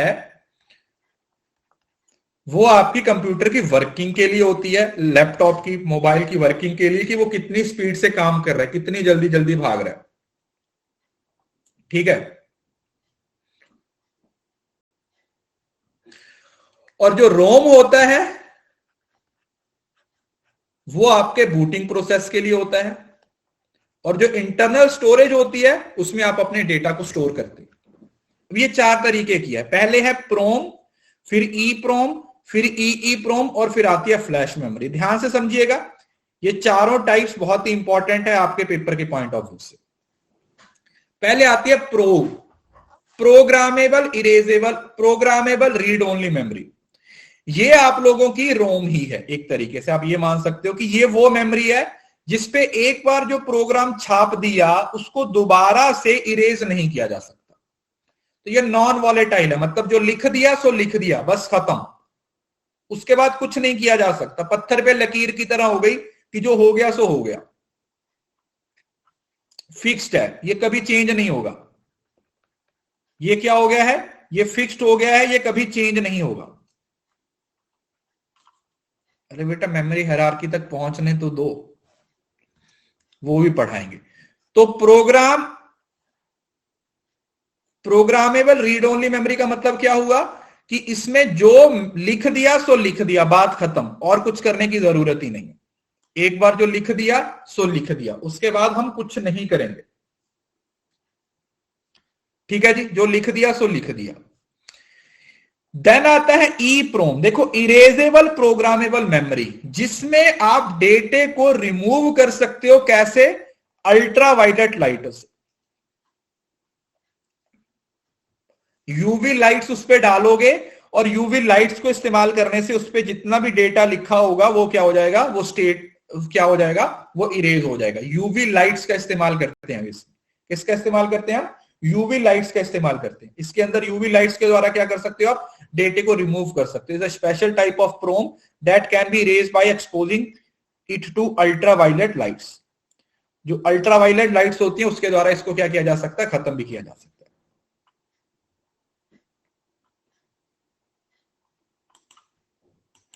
यस। देन आता है ईई, इलेक्ट्रॉनिकली इरेजेबल। देखो नाम से ही पता चलता है कि ये भी ईई प्रोम की तरह है, बट वहां पे अल्ट्रावायलेट किरणों का इस्तेमाल हुआ था, यहां पर इलेक्ट्रॉनिकली डेटे को रिमूव किया जा सकता है। ठीक है जी, यहां पर अल्ट्रावायलेट किरणों की जरूरत नहीं पड़ेगी। यहां पर आप डेटे को कैसे रिमूव कर सकते हो? यहां पर आप बड़ी आसानी से उसको इलेक्ट्रॉनिकली तरीके से रिमूव कर सकते हो। इलेक्ट्रॉनिकल चार्ज लगाते हो, उसको यूज कर सकते हो।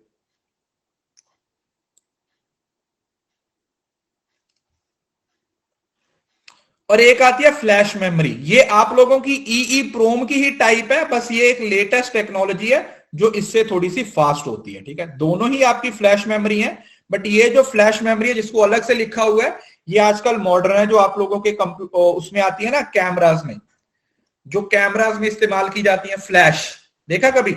जो फ्लैश चलती है ना, वो आप लोगों की फ्लैश मेमोरी का पार्ट बनती है, जिसमें क्या होता है कि आप डेटे को ऐसे चुटकियों में क्या कर सकते हो? रिमूव कर सकते हो। चुटकियों में क्या कर सकते हो? खत्म कर सकते हो।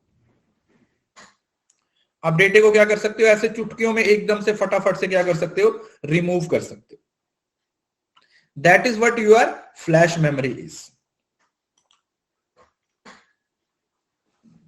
बात समझ में आया? तो ये है। ठीक है, रोम क्या होती है? रीड ओनली मेमोरी हो गई। प्रोम, ई प्रोम और ई प्रोम। ठीक है, अब कुछ चार्ट्स हैं जो मैंने ऑलरेडी आप लोगों को पढ़ा दिए हैं। जस्ट ये मैं आपको होमवर्क में दे रहा हूं कि बाद में आप पीडीएफ को डाउनलोड करके एक बार पढ़ोगे तो आपकी रिवीजन भी हो जाएगी और आप लोगों को याद करने में भी लंबा समय तक आप इसको याद रख सकते हो। उसके बाद आता है रैम और रोम। अब ये वाला चार्ट नहीं पढ़ा अपन ने, है ना? हाँ, ये रह गया था। रैम और रोम में क्या डिफरेंस होता है? देखो ये दोनों ही आपकी मेन मेमोरी का पार्ट होते हैं, बताया था ना, ये दोनों ही आप लोगों की मेन मेमोरी का पार्ट है, रैम और रोम। आप इन दोनों को ही आप मेन मेमोरी का पार्ट बनाते हो। तो रैम, जैसे मैंने आप लोगों को बोला था, रैम का फुल फॉर्म क्या है? Random access memory. RAM stand for RAM, random access memory. और ये रीड एंड राइट दोनों के लिए यूज होती है। Read and right, read and right, read and right के लिए यूज की जाती है। यस फहीम, सही बोला। इलेक्ट्रॉनिकल तरीके से इरेज किया जाएगा फ्लैश मेमोरी में भी। फ्लैश मेमोरी में भी इलेक्ट्रॉनिक तरीके से रिमूव किया जाता है। और ये आप लोगों की रीड ओनली मेमोरी है। Use to store the data that has currently processed by CPU temporary. जिसको अभी सीपीयू एक्सेस कर रहा है वो डेटा कहां पे रहता है? वो रैम में होता है। ठीक है जी, जिसको अभी डायरेक्टली सीपीयू एक्सेस कर रहा है वो डेटा कहां पे होता है? वो रैम पे होता है। कहां पे होता है बेटा? That data is placed on the RAM. और जो रोम होता है, यहां पर बूट स्ट्रैप, समझ रहे हो ना, बूटिंग प्रोसेस के लिए जो डेटा यूज होता है वो इसमें रहता है, booting. It is volatile memory. Volatile का मतलब टेम्परेरी, और नॉन वॉलेटाइल का मतलब permanent. Random access memory, read only memory. Data in RAM can be modified, इसको मॉडिफाइड किया जा सकता है। रोम का बेसिक नेचर क्या है, क्योंकि रीड ओनली मेमोरी है, मैन्युफैक्चरर के द्वारा इंस्टॉल की जाती है, इस वजह से इसको मॉडिफाई नहीं किया जा सकता। ठीक है, इसकी कुछ आगे टाइप्स आती हैं, उसको मॉडिफाई किया जा सकता है, बट अगर एज सच इसके नॉर्मल नेचर को देखा जाए तो हम इसको मॉडिफाई नहीं कर सकते। ठीक है जी, अगर इसके नॉर्मल नेचर को देखा जाए, इसके नेचर के हिसाब से या इसका जो बेसिक नेचर है उसके हिसाब से इसको चेंज नहीं किया जा सकता। We can't change it. Capacity, RAM size from 64 GB to 64 MB to 4 GB, और ROM is comparatively smaller than RAM. जो रोम होती है वो कम होती है, बट जो रैम होती है वो 4 GB, 8 GB, 16 GB तक भी आती है। ठीक है, 16 GB तक भी आपको कंप्यूटर, आपके लैपटॉप में, आपके पीसी में, आपके मोबाइल में रैम है वो देखने को मिलती है। क्योंकि जब हम बोलते हैं ना कि रैम जितनी ज्यादा होगी, हम बोलते हैं ना कि रैम जितनी ज्यादा होगी उतनी स्पीड ज्यादा होगी। जैसे हमने स्टार्टिंग में इस एग्जांपल को देखा था कि आप कौन सा कंप्यूटर, कौन सा मोबाइल है वो परचेज करना पसंद करोगे, है ना। आप 4 GB वाला खरीदना पसंद करोगे या आप 6 GB वाला पसंद करोगे। आपने खुद ही बोला कि सर 6 GB वाला पसंद करेंगे, क्योंकि उसका रीजन है कि 6 GB वाले की जो स्पीड होगी वो क्या होगी, वो ज्यादा होगी। ठीक है, 6 GB वाले की स्पीड है वो ज्यादा होगी। तो ये भी वही है। ठीक है, रैम और रोम का एक और चार्ट है, इसमें होमवर्क लिखा हुआ है। उसके बाद मेन मेमोरी और सेकेंडरी मेमोरी के बारे में मैंने आप लोगों को बता दिया था, ये भी होमवर्क में पढ़ लीजिएगा। प्राइमरी स्टोरेज, सेकेंडरी, ठीक है, काफी सारे चार्ट्स मैंने बीच में ऐड कर रखे हैं, तो आप इसको बाद में पढ़ लीजिएगा। उसके बाद आते हैं रजिस्टर्स। ये भी आप लोगों की मेमोरी का ही पार्ट होते हैं, बहुत ही इंपॉर्टेंट है, ध्यान से समझिएगा। Registers, register is one of the small set of data holding places that are part of computer processor। registers कहां पे लगे होते हैं, रजिस्टर सीपीयू पे लगे हुए होते हैं, ये सीपीयू का पार्ट है। ठीक है जी, ये सीपीयू के अंदर लगे हुए होते हैं। और जो एक रजिस्टर होता है ना, वो एक टाइम पे एक ही चीज को क्या करता है, मतलब बहुत छोटी इंफॉर्मेशन को एक्सेस करता है, स्टोर कर पाता है। जैसे एक वर्ड हो गया, एक इंडिविजुअल कैरेक्टर हो गया, कोई एड्रेस हो गया, और इसकी जो स्पीड होती है वो सबसे फास्टेस्ट स्पीड होती है, याद रखिए। इसकी स्टोरेज है वो बहुत कम होती है, बहुत महंगा होता है, बट यहां क्योंकि ये सीपीयू के अंदर लगा हुआ होता है, देखा ना रजिस्टर्स बताया हुआ है, यहां पर जो रजिस्टर्स लगे हुए होते हैं, तो इसमें जो डेटा स्टोर होता है उसको बहुत फास्ट स्पीड से क्या किया जा सकता है, एक्सेस किया जा सकता है। उसको हम बहुत ही फास्ट स्पीड से क्या कर सकते हैं, एक्सेस कर सकते हैं। We can easily access it at very fast speed. ये सबसे फास्टर होता है, सबसे ज्यादा स्पीड से काम करता है। ठीक है, तो ये होता है रजिस्टर्स, जिसकी स्पीड सबसे ज्यादा होती है और कैपेसिटी क्या होती है, सबसे कम होती है। और ये कहां पे इंस्टॉल्ड होता है, ये सीपीयू पे इंस्टॉल्ड होता है, सीपीयू पे लगा हुआ होता है। तो इस वजह से सीपीयू इसको डायरेक्ट एक्सेस करता है, सीपीयू का इसके साथ डायरेक्ट कनेक्शन होता है।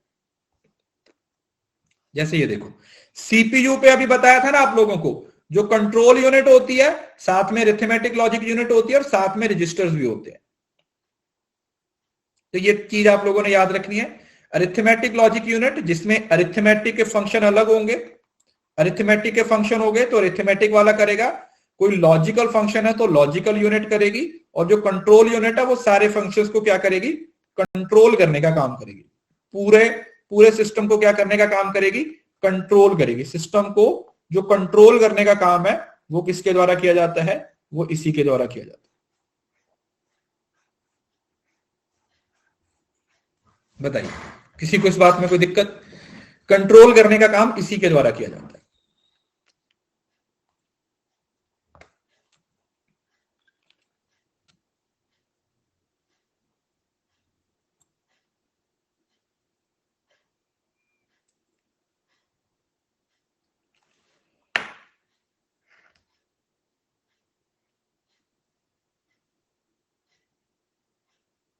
राइट, आई होप यहां तक समझ आ गया होगा। ठीक है, सिंपल है। चलिए, अब ये कुछ चीजें ऐसी हैं जो आप लोगों ने याद करनी। ठीक है, ये चार्ट है वो बहुत ही ज्यादा इंपॉर्टेंट है। देखो, सबसे पहला लेवल या जीरो लेवल होता है रजिस्टर्स का, होता है। रजिस्टर के बाद कैशेस मेमोरी आती है, फिर मेन मेमोरी आती है, उसके बाद ये तीनों टाइप्स हैं वो सेकेंडरी मेमोरी का पार्ट होगी। ठीक है, सेकेंडरी मेमोरी। ठीक है, इसको अलग से याद करने की जरूरत नहीं है, क्योंकि ये सीक्वेंस आप लोगों को पेपर में बहुत ज्यादा पूछे जाते हैं। एनटीए वाले आप लोगों को इतने सारे सीक्वेंस है ये बना बना के पूछेंगे, इसको याद। हायरार्की का मतलब बेटा सीक्वेंस हो गया। सबसे ऊपर क्या होते हैं, रजिस्टर्स होते हैं, फिर कैशेस मेमोरी होती है, फिर मेन मेमोरी होती है, और फिर सेकेंडरी मेमोरी होती है। इसको याद करने का तरीका तो आप लोगों को पता चल गया। देखो अब एक बात समझ लो, जितना ऊपर की तरफ जाओगे उतनी स्पीड क्या होगी, ज्यादा होगी, उतनी कॉस्ट क्या होगी, ज्यादा होगी, उतना एक्सेस टाइम क्या होगा, एक्सेस टाइम का मतलब कितने कम टाइम में एक्सेस कर सकते हैं उतना कम होगा, और स्टोरेज क्या होगी, कम होगी। तो ये चार चीजें आप लोगों ने याद रखनी, ये चार चीजें आप लोगों ने याद रखनी। ठीक है जी। जैसे रजिस्टर्स हैं, इसकी स्पीड क्या होगी, बहुत ज्यादा होगी, इसकी कॉस्ट क्या होगी, बहुत ज्यादा होगी, इसका एक्सेस टाइम क्या होगा, बहुत कम, क्योंकि बहुत तेजी से काम करेगा। एक्सेस टाइम समझ रहे हो ना, कि कितनी जल्दी से आप किसी इंफॉर्मेशन को एक्सेस कर सकते हो, कितनी जल्दी से आप उसको एक जगह से दूसरी जगह पर पहुंचा सकते हो, that is the access time. और स्टोरेज है वो सबसे कम होगी। तो जैसे जैसे ऊपर जाओगे, अगर सपोज करो वो ऊपर से नीचे की तरफ आ रहे हैं, तो नीचे की तरफ आएंगे तो स्पीड क्या हो जाएगी, कम हो जाएगी। यहां ज्यादा थी, कॉस्ट भी क्या हो जाएगी, कम हो जाएगी। असेस टाइम है, बढ़ जाएगा, और जो स्टोरेज है वो भी बढ़ जाएगी। लॉजिक समझ में आया। नीचे से ऊपर और ऊपर से नीचे क्या हो रहा है, एक दूसरे के ऑपोजिट ही चल रहा है भाई। दोनों चीजें क्या हो रही है, एक दूसरे के ऑपोजिट ही चल रही है। ऊपर कुछ चल रहा है और नीचे कुछ चल रहा है। चाहे तो ऊपर वाला याद कर लो, चाहे नीचे वाला याद कर लो। ऊपर वाला याद हो गया तो उसको उल्टा कर दो, नीचे आ जाएंगे। नीचे वाला याद कर दो, उसको उल्टा कर देंगे, कहां पे चले जाएंगे, ऊपर चले जाएंगे। ये अब आप लोगों ने डिसाइड करना है कि आपने नीचे वाला याद करना है या फिर आप लोगों ने ऊपर वाला याद करना है। It all depends upon you. आप पे ही डिपेंड करता है कि आप दोनों में से कौन सा याद रख सकते हो। अगर दोनों याद रख सकते हो फिर तो कहना ही क्या है। अगर आप दोनों को याद रख सकते हो तो भी आप इस चीज को क्या कर सकते हो, अपने आप ही माइंड में फिक्स कर सकते हो। ठीक है, ये वही लेवल्स हैं, रजिस्टर्स हैं, कैशेस आती है, मेन मेमोरी आती है, मैग्नेटिक डिस्क आती है, और ये इसमें लिखा भी हुआ है। ठीक है, ये देखो, अगर आप इसको ध्यान से पढ़ोगे ना तो नीचे और ऊपर वाली चीजों को क्या लिखा हुआ है कि नीचे जाएंगे तो ये होगा, ऊपर जाएंगे तो ये होगा। ये सेम टू सेम है। ठीक है, मैं होमवर्क लिख देता हूं, आप इसको घर घर से पढ़ लीजिए। ठीक है, मेन स्लाइड ये वाली थी, इसमें मैंने आप लोगों को मेन पॉइंट्स इसके सारे बता दिए हैं कि ये किस तरीके से काम करता है। उसके बाद तो आप अपने हिसाब से जैसे मर्जी इसको याद कर लीजिएगा। ये देखो, ये देखा ना, registers, caches memory, main memory, magnetic disk, optical disk, इस तरीके से। अब आता है कैशेस मेमोरी। अब रजिस्टर के बाद जो सेकंड मेमोरी होती है वो होती है कैशेस मेमोरी। कैशेस मेमोरी भी आपकी हाई स्पीड मेमोरी होती है, जिसका मेन काम क्या होता है, स्पीड को बढ़ाना। याद रखिए, स्पीड को बढ़ाने का काम कौन करती है, कैशेस मेमोरी करती है। समझ रहे हो ना, reduce the access time. Access time को रिड्यूस करने का मतलब क्या हुआ बेटा, एक्सेस टाइम को रिड्यूस करने का मतलब क्या हुआ, स्पीड को बढ़ाना। क्योंकि जितना कम एक्सेस टाइम होगा उतनी स्पीड ज्यादा होगी, है ना। जितना एक्सेस टाइम कम होगा उतनी स्पीड क्या होगी, आपकी ज्यादा होगी। Faster and expensive than RAM. RAM से क्या होती है, स्पीड में ज्यादा स्पीड होती है। It improve the computers performance. ये क्या करती है, कंप्यूटर की स्पीड को, कंप्यूटर की परफॉर्मेंस को क्या करती है, एनहांस करती है। Processor can use it to store frequently access data and program instruction. तो जो सीपीयू होता है वो इसमें जो फ्रीक्वेंट डाटा होता है ना उसको यूज करने के लिए इस्तेमाल करती है। और इसके भी दो लेवल होते हैं, एक होता है प्रोसेसर के अंदर जो प्राइमरी कैशेस होती है जिसको लेवल 1 बोलते हैं, और एक होता है मदरबोर्ड पे या माइक्रो प्रोसेसर के पास लगा हुआ जिसको लेवल 2 बोलते हैं, जिसको सेकेंडरी कैशेस का नाम भी दिया जाता है। ठीक है जी, उसको क्या नाम दे देते हैं आप, सेकेंडरी कैशेस। क्यों, क्योंकि वो कंप्यूटर के अंदर लगा हुआ होता है, इस वजह से वो लेवल, सॉरी प्रोसेसर के मतलब सीपीयू, सीपीयू और प्रोसेसर सेम होते हैं। ठीक है, सीपीयू को प्रोसेसर बोलते हैं। तो जो सीपीयू के ऊपर लगी होगी या सीपीयू के अंदर लगी होगी वो आप लोगों की कौन सी होगी, वो आप लोगों की प्राइमरी कैशेस मेमोरी होगी, सॉरी हाँ प्राइमरी कैशेस बोल देते हैं। और जो सीपीयू के पास लगी होगी बट होगी मदरबोर्ड पे ही, उसको आप लेवल 2 या सेकेंडरी कैशेस भी बोलते।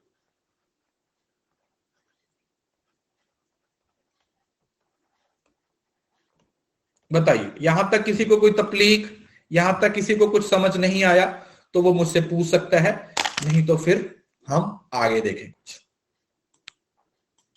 Is it clear to everyone? यहां तक सभी को समझ आया?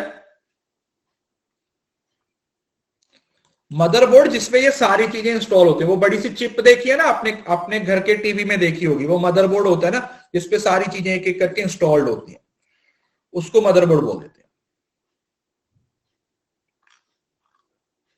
लेवल 1 कुछ नहीं है बेटा, ये इसकी स्पीड सबसे ज्यादा होती है। क्यों? क्योंकि ये प्रोसेसर के ऊपर लगा हुआ होता है। ये कहां पे लगा होता है? ये प्रोसेसर के ऊपर लगा हुआ होता है, इस वजह से इसकी स्पीड होती है वो थोड़ी ज्यादा होती है। ठीक है जी, बताइए यहां तक किसी को कोई दिक्कत?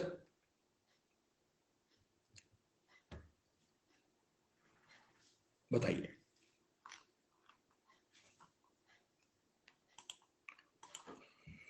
उसके बाद हमारे पास एक और मेमोरी टाइप होती है जिसको आप वर्चुअल मेमोरी बोलते हो। वर्चुअल समझ रहे हो ना, जिसको आप ऑनलाइन बोल देते हो, है ना? वर्चुअल मतलब समझते हो, जो चीजें ऑनलाइन चलती हैं। बेसिकली जो वर्चुअल है ना बेटे, ये एक मेमोरी नहीं है, ये एक टेक्निक होती है। It is a technique, it is a method जो एक इल्यूजन का काम करती है। जैसे गूगल ड्राइव, आपको पता है गूगल ड्राइव? गूगल आपको 15 जीबी डेटा स्टोर करने की कैपेसिटी देता, तो वो जो 15 जीबी है ना, वो एक तरीके से वर्चुअल मेमोरी है, क्लाउड मेमोरी है। ये रियल नहीं होती है, ये एक इल्यूजन की तरह होती है, ये क्लाउड मेमोरी की तरह होती है।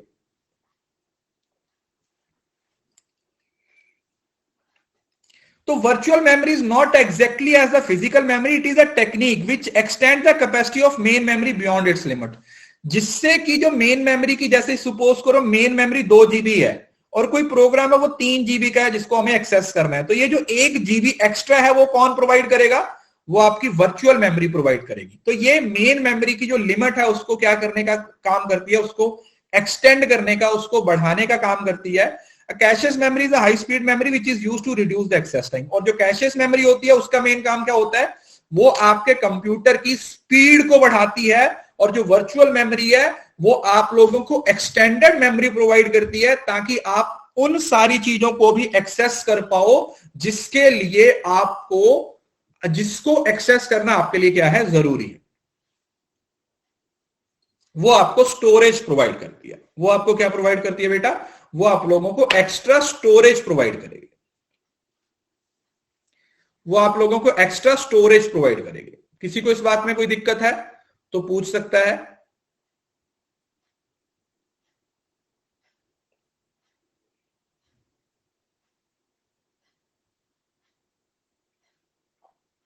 ठीक है जी, समझ आया? देखो मेमोरी इंपॉर्टेंट टॉपिक है, इस वजह से मैं इसको काफी डिटेल में पढ़ा रहा हूं। एक एक चीज कोशिश कर रहा हूं कि आपको क्लास में ही याद हो जाए।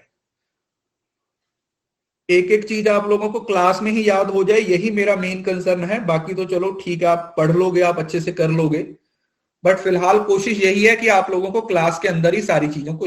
वर्चुअल मेमोरी होती है कि इल्यूजन होता है बस। क्लाउड मेमोरी होती है जो आप लोगों को, मतलब ओरिजिनल नहीं होती है, क्लाउड होती है, जो आप लोग, एक टेक्निक है जो आपकी मेन मेमोरी को एक्सटेंड करने का काम करती है। क्या करने का काम करती है? मेन मेमोरी को एक्सटेंड करने का काम करती है। जैसे गूगल ड्राइव है ना, एप्पल वाले भी देते ही होंगे कोई ना कोई स्टोरेज।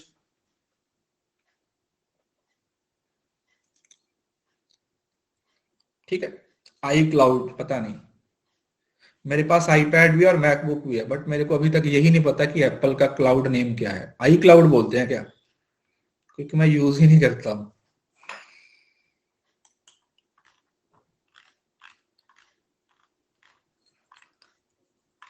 चलिए ठीक है, आज इतना ही काफी है। धीरे धीरे 2 घंटे तक लेके जाएंगे आपकी क्लास को। 1 घंटा 40 मिनट तक बैठे हो आज अच्छे से। कल 1 घंटा 45 मिनट बिठाएंगे, फिर 1:50 बिठाएंगे, फिर आपको 2 तक भी लेके जाएंगे। ठीक है, चलिए ठीक है, thank you so much, God bless you all. इसी तरीके से पढ़ते रहिए, इसी तरीके से मेहनत करते रहिए, जेआरएफ जरूर क्लियर होगा। कंसिस्टेंसी बनाए रखिए, एफर्ट्स करते रहिए और अपना 100% देते रहिए। Bye, take care.